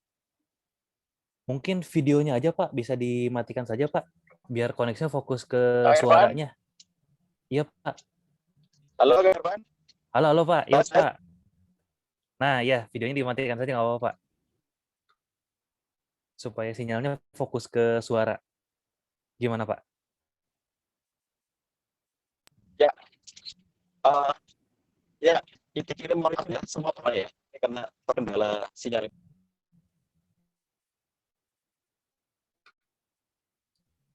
Halo Pak, iya Pak. Halo Kang Irfan? Iya Pak, iya Pak. Bisa dengar Masuk, suara saya? Pak. Dengar Pak, masuk Pak. Ya, ya semua Oke. pertanyaannya tolong dikirim melalui admin ya. Nanti saya jawab secara terpisah ya. Oh boleh Pak, siap. Mungkin ini dulu Pak ya, tadi mungkin yang pertama sudah cukup ada jawaban ya, sudah cukup jelas. Pertanyaan kedua nih Pak, ada pertanyaan Ya. kedua Oke. dari Handayani, Teh Handayani. Ini mungkin apa namanya? Saya bacakan aja ya. Ini Pak, bagaimana Maka. cara mempertahankan keluarga dengan membangun penuh cinta dan kasih sayang kepada pasangan dan mengelolanya agar tetap istiqomah sampai jannah, agar tidak muncul kebosanan di tengah-tengah pernikahan. Karena mungkin ya mungkin kita tidak mungkir juga Pak ya, tidak munafik juga bahwa dalam kehidupan berumah tangga kita butuh kasih sayang juga sama cinta nih Pak. Nah ini gimana untuk mempertahankan keluarga dengan ngebangun cinta dan kasih sayang itu Pak? Iya, sahabat sekalian, di dalam kehidupan berumah tangga itu kalau kita lihat sesuai dengan fase-fase usia ya, kita itu ada 8 fase kalau menurut teorinya Duval Miller. Jadi fase 1 itu adalah fase di mana pengantin baru ya. Jadi kalau sahabat sekalian ada yang menjadi pengantin baru itu, ini namanya keluarga fase 1, yaitu satu keluarga di mana mereka menikah. Lalu fase 2 itu ketika mereka sudah punya satu anak. Begitu lahir anak, fase kedua. Lalu fase ketiga itu ketika anak pertama itu sudah mulai masuk ke preschool. Jadi school itu kayak TK, playgroup gitu ya. Itu keluarganya namanya keluarga fase ketiga. Lalu keluarga fase keempat itu ketika anak pertamanya sudah masuk SD. Biasanya kalau anak pertama sudah SD itu nanti sudah punya adik-adik gitu ya. Sudah punya adik lagi, sudah punya adik lagi gitu. Kalau anak pertamanya sudah SD, itu fase keempat keluarganya. Lalu kalau fase kelima itu ketika anak pertamanya sudah masuk SMP. Jadi sudah mulai ada remaja di keluarga itu ya. Ada remaja SMP SMA, itu namanya fase kelima. Lalu fase keenam itu ketika di antara anaknya sudah mulai di launching. Launching itu artinya lepas di keluarga itu. Misalnya mereka menikah atau mereka bekerja dan tinggal terpisah dari orang tuanya. Kalau anaknya sudah mulai ada yang launching itu, maka keluarga ini namanya keluarga fase keenam. Lalu fase ke-7 itu apabila semua anaknya sudah launching. Misalnya kalau anaknya 3, tiga-tiganya sudah mandiri semuanya, maka keluarga Indo ini itu semuanya menjadi apa? Keluarga Indo ini namanya menjadi keluarga fase ke-7. Lalu kalau fase ke-7 ini kan berarti mereka tinggal berdua aja karena anaknya sudah mandiri semuanya. Kalau salah satu dari keduanya meninggal, nah maka yang tersisa itu namanya keluarga fase ke-8. Nah, sahabat sekalian, kalau kita belajar teori yang Duval Miller ini ya, kita akan mengetahui bahwa hidup berumah tangga itu semuanya dinamis situasinya itu ya. Situasi itu nggak sama antara fase 1, fase 2 sampai fase 8 itu nggak sama. Makanya yang membuat kita itu bisa menjalani kehidupan rumah tangga itu dengan enak gitu ya, itu apabila kita mampu kalau istilahnya Duval Miller itu sebagai mampu menjalankan tugas-tugas perkembangannya. Jadi pada setiap level kita bisa melaksanakan, bisa menjalankan tugas-tugas perkembangan karena tugas level 1, tugas level 2 dan seterusnya sampai level 8 itu berbeda-beda. Orang yang mengalami kejenuhan, kebosanan itu ya, ketika dia tuh nggak berubah level. Jadi sebetulnya hidup mereka itu sudah berubah levelnya, sudah meningkat levelnya, tapi mereka itu masih berada di suasana mentalnya, suasana dirinya itu masih berada di level-level sebelumnya. Jadi dampaknya kemudian ada satu jarak ya, yang harusnya mereka sudah berperan pada level yang harusnya sekarang, kayak saya sekarang fase 6 dari seluruh fase perjalanan kehidupan itu, keluarga saya adalah keluarga fase ke-6, mana ada anak-anak saya yang sudah mulai launching, sudah menikah dan sudah mulai mandiri. Nah, kalau saya di fase ke-6, tetapi mentalitas saya masih di fase ke-4, itu capek pasti. Kita akan cepat bosan, kita tidak akan kita tidak akan happy gitu. Tapi kalau level mentalitas kita itu sejalan dengan fase yang kita miliki, maka kita akan berada dalam satu suasana yang nyaman karena tepat gitu antara kita di fase itu dengan suasana mentalnya itu searah, senyambung gitu. Nah, jadi sahabat sekalian, kalau kita ngerti bahwa hidup rumah tangga kita nanti akan melewati fase-fase yang panjang itu ya, sampai 8 itu, maka kita akan siap dari awalnya bahwa nanti akan ketemu ini, akan ketemu itu gitu ya. Dan perlu terus-menerus belajar. Problem yang sangat sering terjadi adalah ketika kita itu tidak belajar, kita itu berhenti belajar. Jadi misalnya mengira bahwa hidup rumah tangga itu cukup dengan sekolah pranikah. Misalnya sebelum menikah, teman-teman ini ikut namanya kuliah pranikah atau sekolah pranikah gitu ya. Lalu kemudian seakan-akan ya, setelah sekolah pranikah itu seakan-akan ilmu itu cukup untuk semuanya gitu. Padahal kan tidak.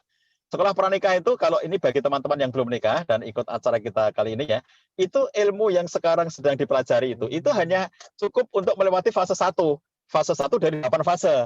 Itu. Jadi materi-materi kuliah pranikah itu hanya cukup untuk melewati satu fase pertama saja. Begitu sudah masuk fase 2, ilmunya baru. Begitu masuk fase ketiga, ilmunya baru. Nah, problem kita adalah kita itu berhenti belajar. Jadi fasenya terus berkembang, sementara pembelajarannya nggak berkembang. Kita tidak belajar terus-menerus gitu. Dampaknya kemudian tidak bisa mengantisipasi yang harusnya kalau sebagai pasangan suami istri di level kedua, apa yang harus mereka lakukan. Di level ketiga, apa yang harus mereka lakukan. Dan begitu seterusnya. Kalau kita nggak belajar, kemudian kita tidak menyesuaikan diri dengan perkembangan-perkembangan itu, nah yang muncul adalah kebosanan, kejenuhan gitu ya.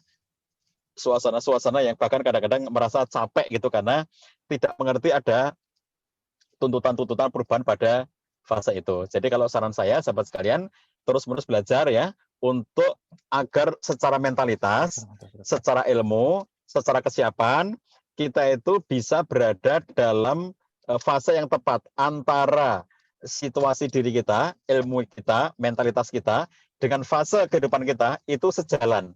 Kalau kita sejalan, insya Allah akan baik-baik saja ya kehidupan berumah tangga kita. Semua masalah bisa kita lalui, bisa kita hadapi, bisa kita selesaikan dengan sebaik-baiknya. Begitu, Kang Irfan. Maka kalau masih ada yang lainnya.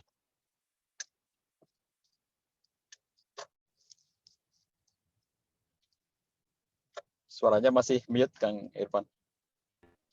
Ya, maaf. Oke, mungkin lanjut Pak Aceh ya, pertanyaan selanjutnya. Ini pertanyaannya adalah bagaimana kalau suami tidak mau diingatkan dalam hal ibadah, Pak?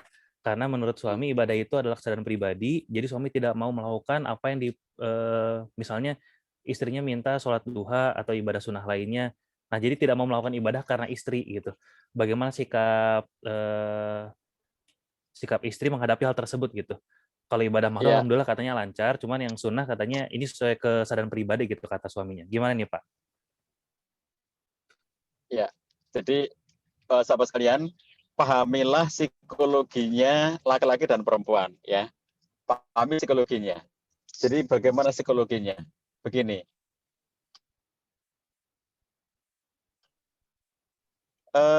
itu paling penting keahlian. Sementara kalau perempuan menganggap penting kebersamaan. Maksudnya apa? Jadi kalau perempuan itu ya di sisi yang lainnya, perempuan itu memiliki kemampuan verbal yang sangat tinggi. Perempuan itu kalau secara umum dikatakan cerewet itu ya karena kemampuan verbalitasnya tinggi. Produksi kosakatanya 20.000 kosakata tiap harinya. Laki-laki itu hanya 7.000 kosakata tiap harinya. Dampaknya perempuan itu apa-apa diomongin. Jadi apa saja diomongin perempuan itu ya. Ini bagi Anda yang belum menikah, Anda nggak ngerti ini. Nanti kalau Anda menikah, Anda tahu ini gitu. Jadi yang ngerti ini hanya orang yang sudah menikah. Saya sering diprotes omongan seperti ini oleh ahwat yang belum menikah. Oh, enggak begitu Pak Sa. Iya, kamu belum menikah. Ntar kalau kamu menikah, kamu akan tahu gitu. Jadi perempuan itu saking kemampuan produksi kosakatanya tinggi, dia punya kemampuan verbal yang sangat tinggi. Dampaknya apa? Apa-apa diomongin. Termasuk misalnya ketika dia jadi akan-akan satu-satunya cara itu adalah bicara gitu ya. Seakan-akan satu-satunya sambungan dengan pasangan itu adalah bicara. Dia pengen suaminya sholat duha, dia pengen suaminya sholat malam, dia pengen suaminya tilawah Quran. Diomongin terus-menerus. Nah, di mata suaminya, diomongin terus kayak begitu, itu pasti gak nyaman. Jadi dia merasa gak nyaman dengan, jadi satu sisi tadi laki-laki itu suka menganggap penting keahlian, ya. Sementara perempuan lebih menganggap penting kebersamaan. Sehingga bagi laki-laki, aku dikira nggak tahu tentang sholat duha, aku dikira nggak tahu tentang tilawah, aku dikira nggak tahu tentang sholat malam. Lalu istrinya nyuruh-nyuruh terus gitu, itu buat dia semakin nggak nyaman.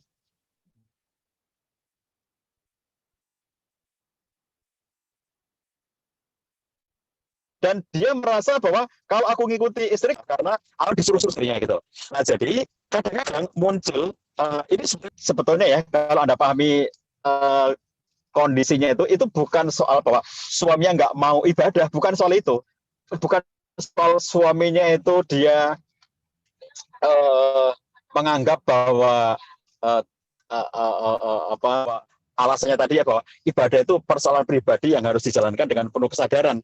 Bukan soal seperti itu, tapi bahwa ini adalah contoh laki-laki yang tersinggung oleh pola komunikasi istrinya. Jadi ini ketersinggungan sebetulnya. Nah, sang istri menuduh suaminya itu dia nggak mau puasa, dia nggak mau sholat duha, dia nggak mau ini, nggak mau itu, pas banget gitu ya. Istrinya semakin cerewet istrinya itu, suaminya akan semakin nggak mau. Jadi hal yang harus dipahami dalam komunikasi antara laki-laki dan perempuan dalam hidup berumah tangga itu ya, itu cobalah sang istri itu tidak melulu. Jadi kalau yang dilakukan itu omong, itu nanti dampaknya adalah sang suami itu ngerasa bahwa istri itu cerewet terus gitu ya. Suaminya suatu ketika sudah berwudu mau sholat duha. Lalu kata istrinya, "Oh ya kamu sesekali itu sholat duha gitu loh. Kamu itu sebagai laki-laki gak pernah sholat duha." Padahal dia sudah berniat, nggak jadi itu suaminya dia omongin kayak gitu. Pasti nggak jadi suaminya dia omongin kayak gitu. Nah jadi hal yang harus dilakukan kalau babnya adalah ini yang sering saya sebut sebagai episode menaklukkan hati suami. Jadi bagaimana sang istri itu berproses untuk menaklukkan hati suaminya. Bagaimana menaklukkan hati itu? Buat suami Anda happy. Jadi kalau suami itu happy, dia akan nyaman dengan semua apa yang dilakukan oleh istrinya itu. Jadi bagaimana Anda masuk ke hatinya suami Anda? Bagaimana Anda bisa membahagiakan suami Anda? Bagaimana Anda bisa membuat suami Anda itu nyaman dengan Anda gitu? Kalau dia sudah happy dengan Anda, dia tidak akan lagi merasa tersinggung atau merasa bahwa aku direndahkan oleh istriku gitu. Kamu itu nggak pernah sholat duha, malas banget sholat malam, malas banget tilawah. Itu semua komunikasi itu nggak nyaman bagi suaminya.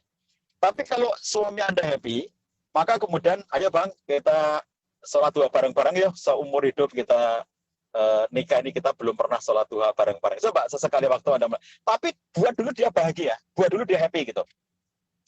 Teorinya adalah apabila Anda berhasil membahagiakan suami Anda, maka dia akan rela melakukan apapun yang Anda minta, bahkan lebih daripada apa yang Anda minta. Dengan syarat dia bahagia. Nah, jadi ini juga berlaku sebaliknya ya bagi para suami. Kalau ingin agar istri itu mentaati Anda, bikin dia bahagia. Jangan bikin dia ketakutan dengan Anda.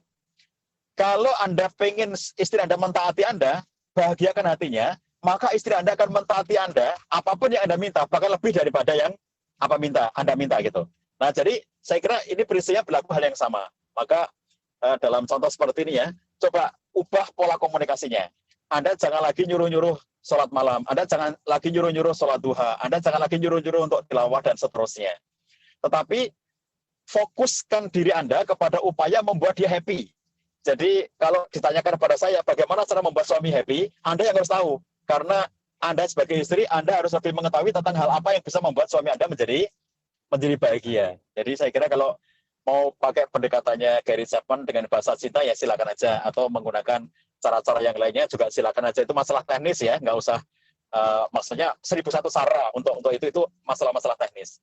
Oleh karena itu, sahabat sekalian, ini pesan saya, hindarkan ya suasana suami istri itu seksok dalam urusan ibadah kayak begini nih, hindarkan. Karena sebetulnya saya sangat meyakini esensinya bukan terletak di situ. Kalau kita nih keluarga muslim gitu ya, kita sudah tahu semua kok ibadah itu penting, ibadah itu baik. Tapi gaya-gaya komunikasi yang seakan-akan istrinya itu lebih daripada kamu sih nggak pernah, kamu nggak ikut one day one juice kan? Nah, lihat nih, aku sudah 10 tahun aku ikut one day one juice. Kamu itu sebulan sejus saja belum tentu. Lah coba komunikasi model begini nih. Itu saya suka mengatakan bahwa kalau ada seorang wanita yang semakin solihah, dia itu harusnya semakin bisa berlaku sebaiknya kepada suaminya. Berlaku semakin baik pada suaminya. Jadi akan menjadi paradoks apabila dia tuh banyak ngaji, banyak tilawah, banyak sholat, tapi di mata suami itu sombong gitu. Kamu itu nggak pernah ngaji, kamu nggak pernah sholat, ya kayak kamu itu gitu. Tapi di mata suaminya itu jadi sombong banget. Kamu itu semenjak ngaji, semenjak kamu banyak ibadah itu malah kamu tambah sombong sama suaminya. Coba bayangkan, itu kan jadi nggak nyambung kan? Makin solihah seseorang, harusnya makin baik pada suaminya. Bagaimana kalau orang itu makin solihah, tapi ternyata makin sombong dengan suaminya gitu? Merasa diri lebih baik, merasa diri lebih solihah ya. Suami itu nggak soleh-soleh sama sekali gitu.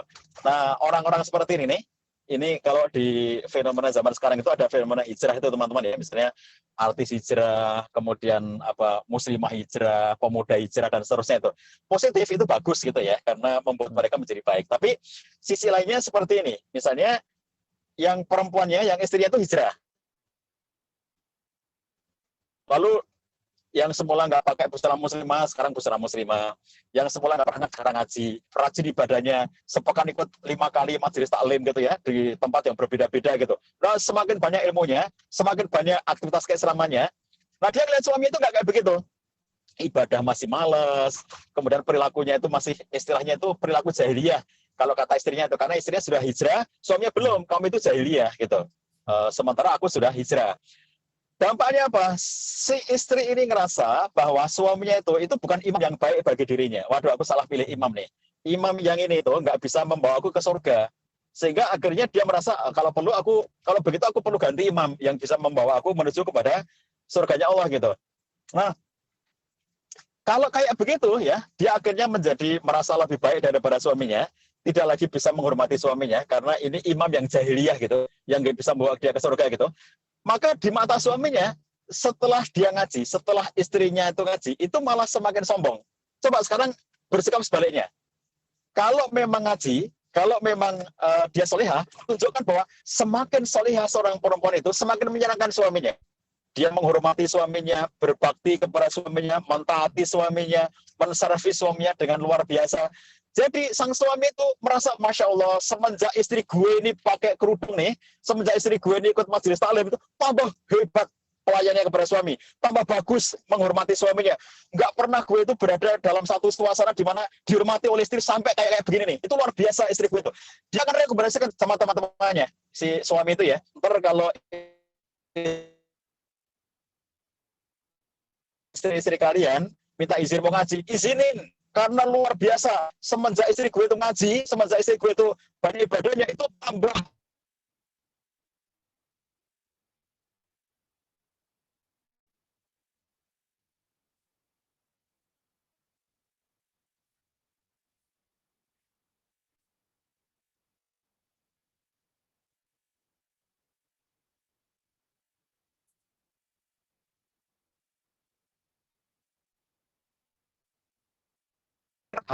hal yang sangat besar dalam kehidupan sehari-hari. Dan saya kira ubah pola komunikasi ya.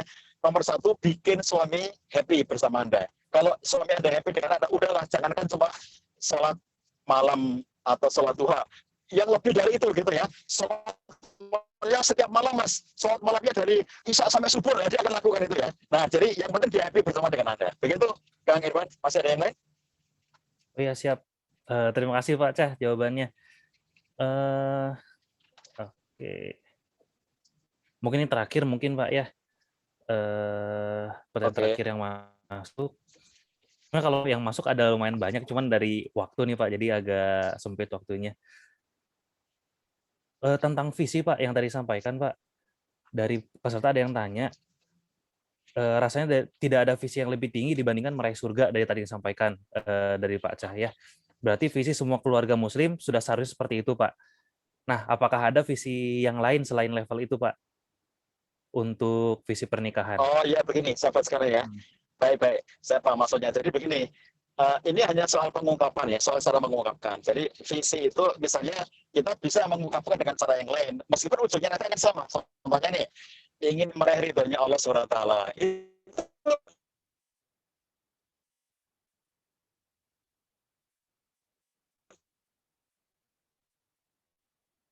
nanti ujungnya sama aja. Kalau Allah ridho ya bisa masuk surga gitu kan. Kemudian kita membuat pernyataan itu mungkin berbeda kan.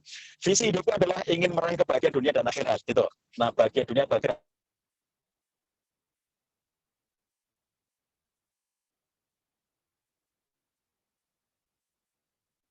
itu kayak apa? Ujungnya kan surga nanti. Aku ingin menjadi keluarga yang sakinah, mawaddah warahmah, yang selalu mentaati Allah. Itu kan soal pernyataan. Jadi apapun pernyataan kita, ya, Nis, tetapi itu semuanya nanti kalau kita ringkas gitu, ujungnya pasti semuanya akan menghendaki kebaikan hidup dunia akhirat. Jadi kenapa doanya itu dikatakan doa sabu jagat?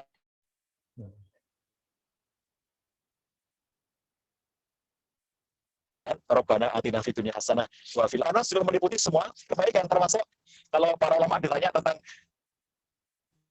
doa apa untuk mempercepat datangnya jodoh. Pengen jodoh, bahasa doa ini nggak ada. Gitu.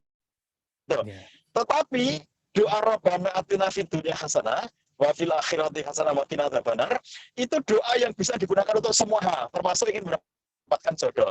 Kalau di antara ikhwan dan akhwat ada yang belum punya pasangan ya, belum punya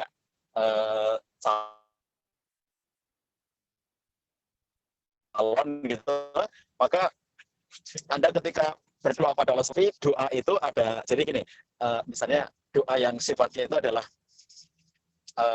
teks umum, tetapi dalam diri kita punya niatan yang khusus. Nah, seperti itu ya. Teksnya umum, Rabbana atina fid dunya hasanah wa fil akhirati hasanah wa qina adzabannar. Tapi dalam hati kita sudah punya maksud, yaitu apa? Untuk mendapatkan jodoh, untuk mendapatkan calon suami atau calon istri. Kalau pengen keterima kerja, yaitu doanya. Kalau pengen naik pangkat, yaitu doanya. Kalau pengen bisnisnya sukses, yaitu doanya. Satu doa yang sama bisa kita gunakan untuk berbagai macam hal karena tergantung dari maksud kita. Ini teman-teman yang belum haji, belum umrah ya, sementara pandemi, pengen banget haji, pengen banget umrah, doanya yaitu gitu.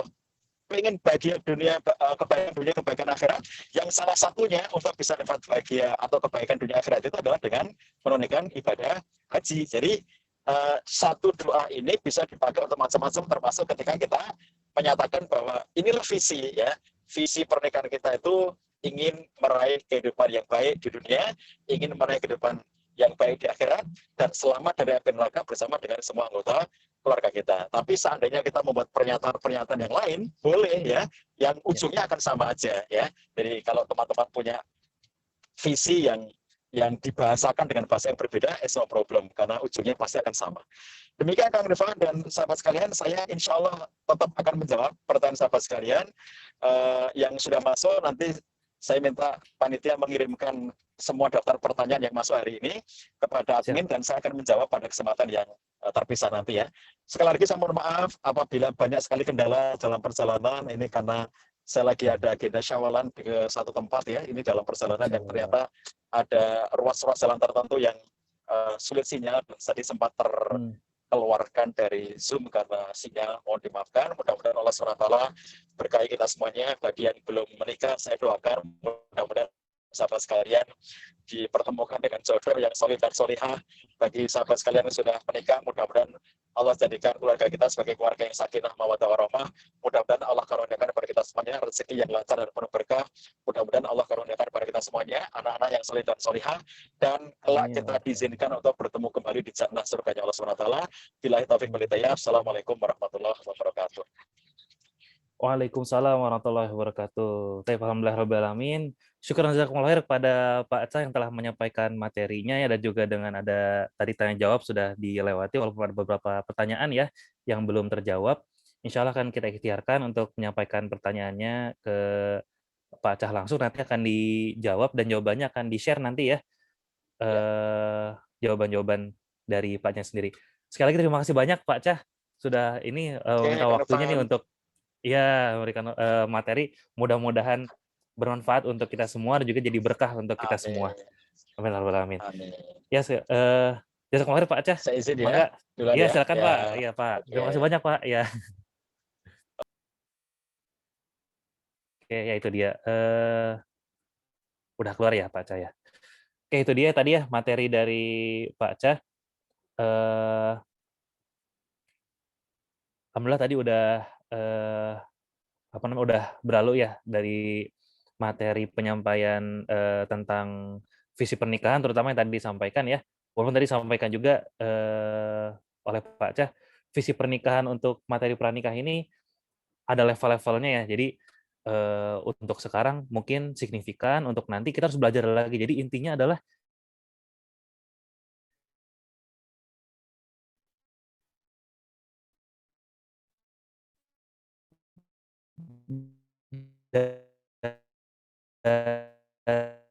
dari kita semua, misal sekarang ada yang belum menikah, nanti kita tetap harus belajar gitu, harus mencari ilmu gitu. Putus-putus ya. Gimana sekarang? Cukup lancar ya? Oke. Ya alhamdulillah, mudah-mudahan dari materi yang tadi disampaikan bisa bermanfaat untuk kita semua ya. Sekali lagi kami dari panitia mengucapkan mohon maaf kepada semua peserta karena banyak kendala yang dilewati tadi ya, terutama ketika sesi materi. Mudah-mudahan nggak mengurangi keberkahan dan juga ilmu yang bisa kita dapatkan ya. Insya Allah nanti tadi juga materi udah di-share ya, udah disampaikan ke grup-grup. Lalu ada sesi pertanyaan yang masih kelewat, nanti insya Allah kita sampaikan jawaban dari Pak Cahnya langsung ke grup-grup juga ya, ke grup di WA mungkin ya, dari peserta semua. Oke, itu barangkali untuk sesi materi pada hari ini.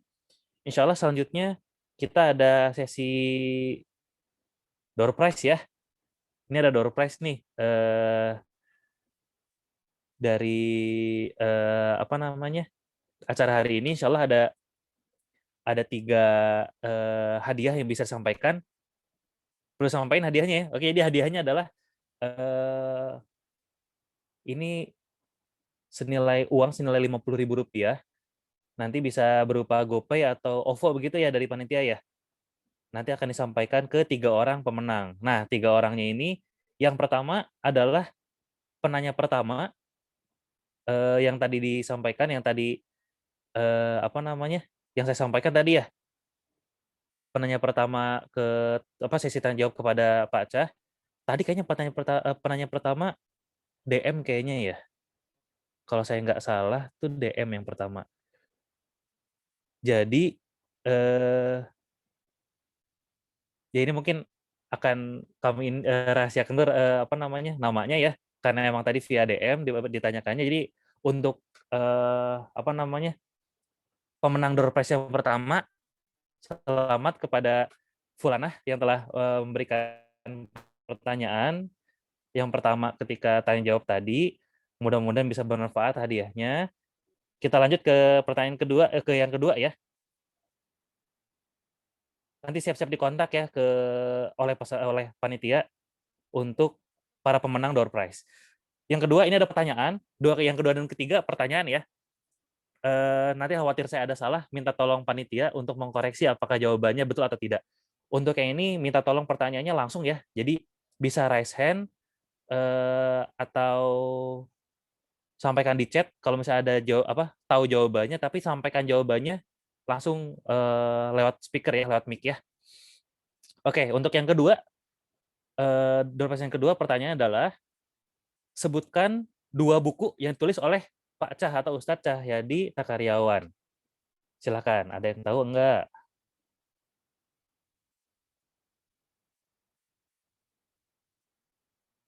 Oke, silakan. Kalau ada boleh raise hand. Oh, ini ada nih. Teh Mia, Teh Mia? Boleh on speaker? Halo, halo Teh Mia. Iya, iya. Nah, Teh Mia. Tadi hadir videonya, ini sekarang dimatiin videonya ya, nggak apa-apa. Gimana? Dimatiin dulu.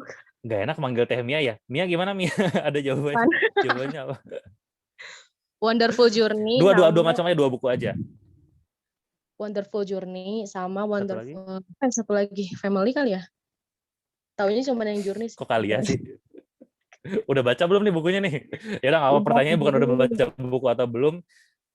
Insya Allah betul ya panitia ya. Wonderful Journey dan Wonderful Family ada ya di bukunya Pak Cah ya. Oke, selamat kepada Mia sudah menjadi pemenang dari door prize yang kedua. Yeay, alhamdulillah. Oke, ya boleh dimatikan lagi raise hand-nya. Siap-siap nanti dikontak ya pada Teh Mia sama tadi Teteh yang pertama yang menanyakan pertanyaan syarat tanya jawab. Oke, selanjutnya yang ketiga, ini ada pertanyaan lagi. Siap-siap ya. Pertanyaannya adalah, sebutkan judul atau tema acara Ikatan Fitrah yang pertama.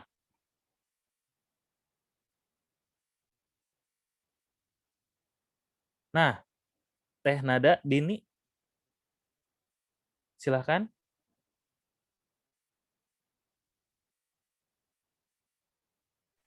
Assalamualaikum. Iya Kang, itu sebentar. Itu udah ada jawabannya di kolom chat ya. Ya Allah. Sorry. Berarti ini koreksi ya. Gimana panitia? Oh, ini ada chat ulang. Ini ya, yang ini betul ya? Oke. Diulangnya lagi ya, diulangnya. Aduh, mohon maaf ya. Ini ada sedikit blunder. Oke. Jadi pertanyaannya diralat. Siap ya. Sebutkan judul atau tema, sesuai masih sama ya. Judul atau tema dari acara Ikatan Fitrah yang kedua. Ada yang tahu? Silakan boleh raise hand.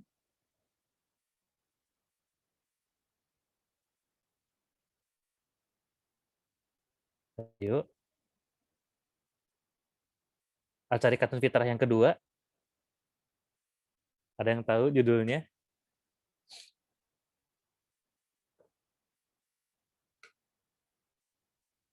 Ya.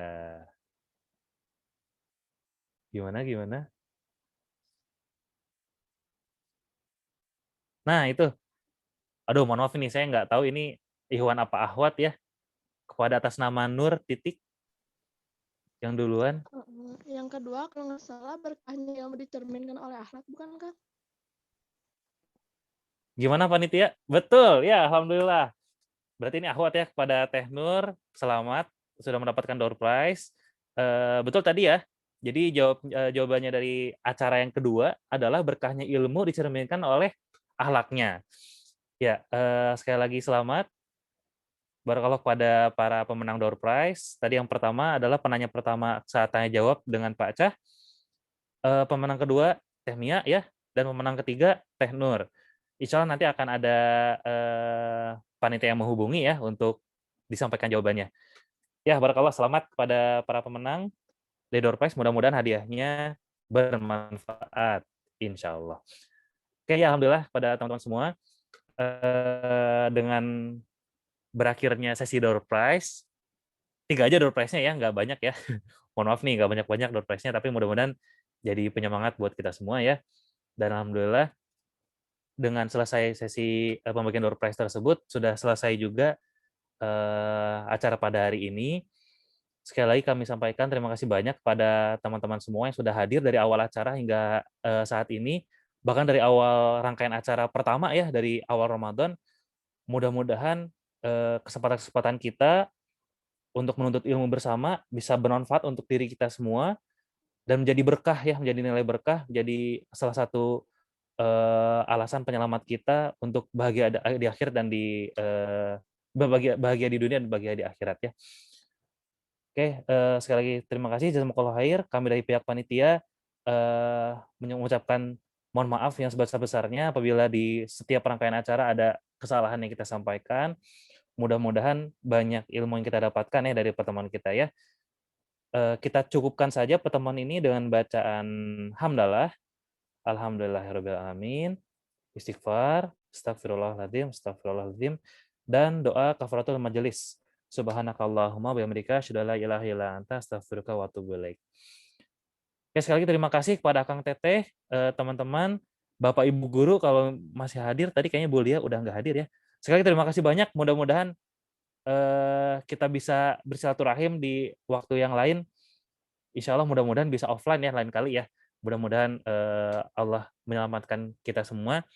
Dan jangan lupa sisipkan doa-doa kita yang terbaik untuk saudara-saudara kita di Palestina agar Allah memberikan pertolongannya. Mungkin sedikit pesan terakhir dari panitia untuk teman-teman yang berhak mendapatkan sertifikat, nanti insya Allah akan ada akan ada ininya ya, pemberiannya langsung mungkin dari panitia udah ada datanya nih.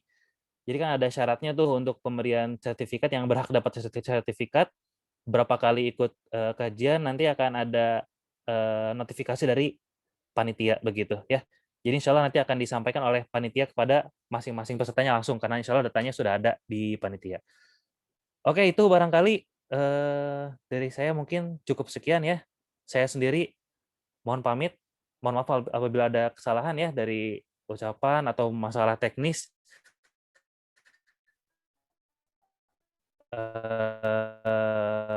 Mohon maaf sekali lagi. Yang benar datang dari Allah dan yang salah datang dari saya pribadi. Akhirul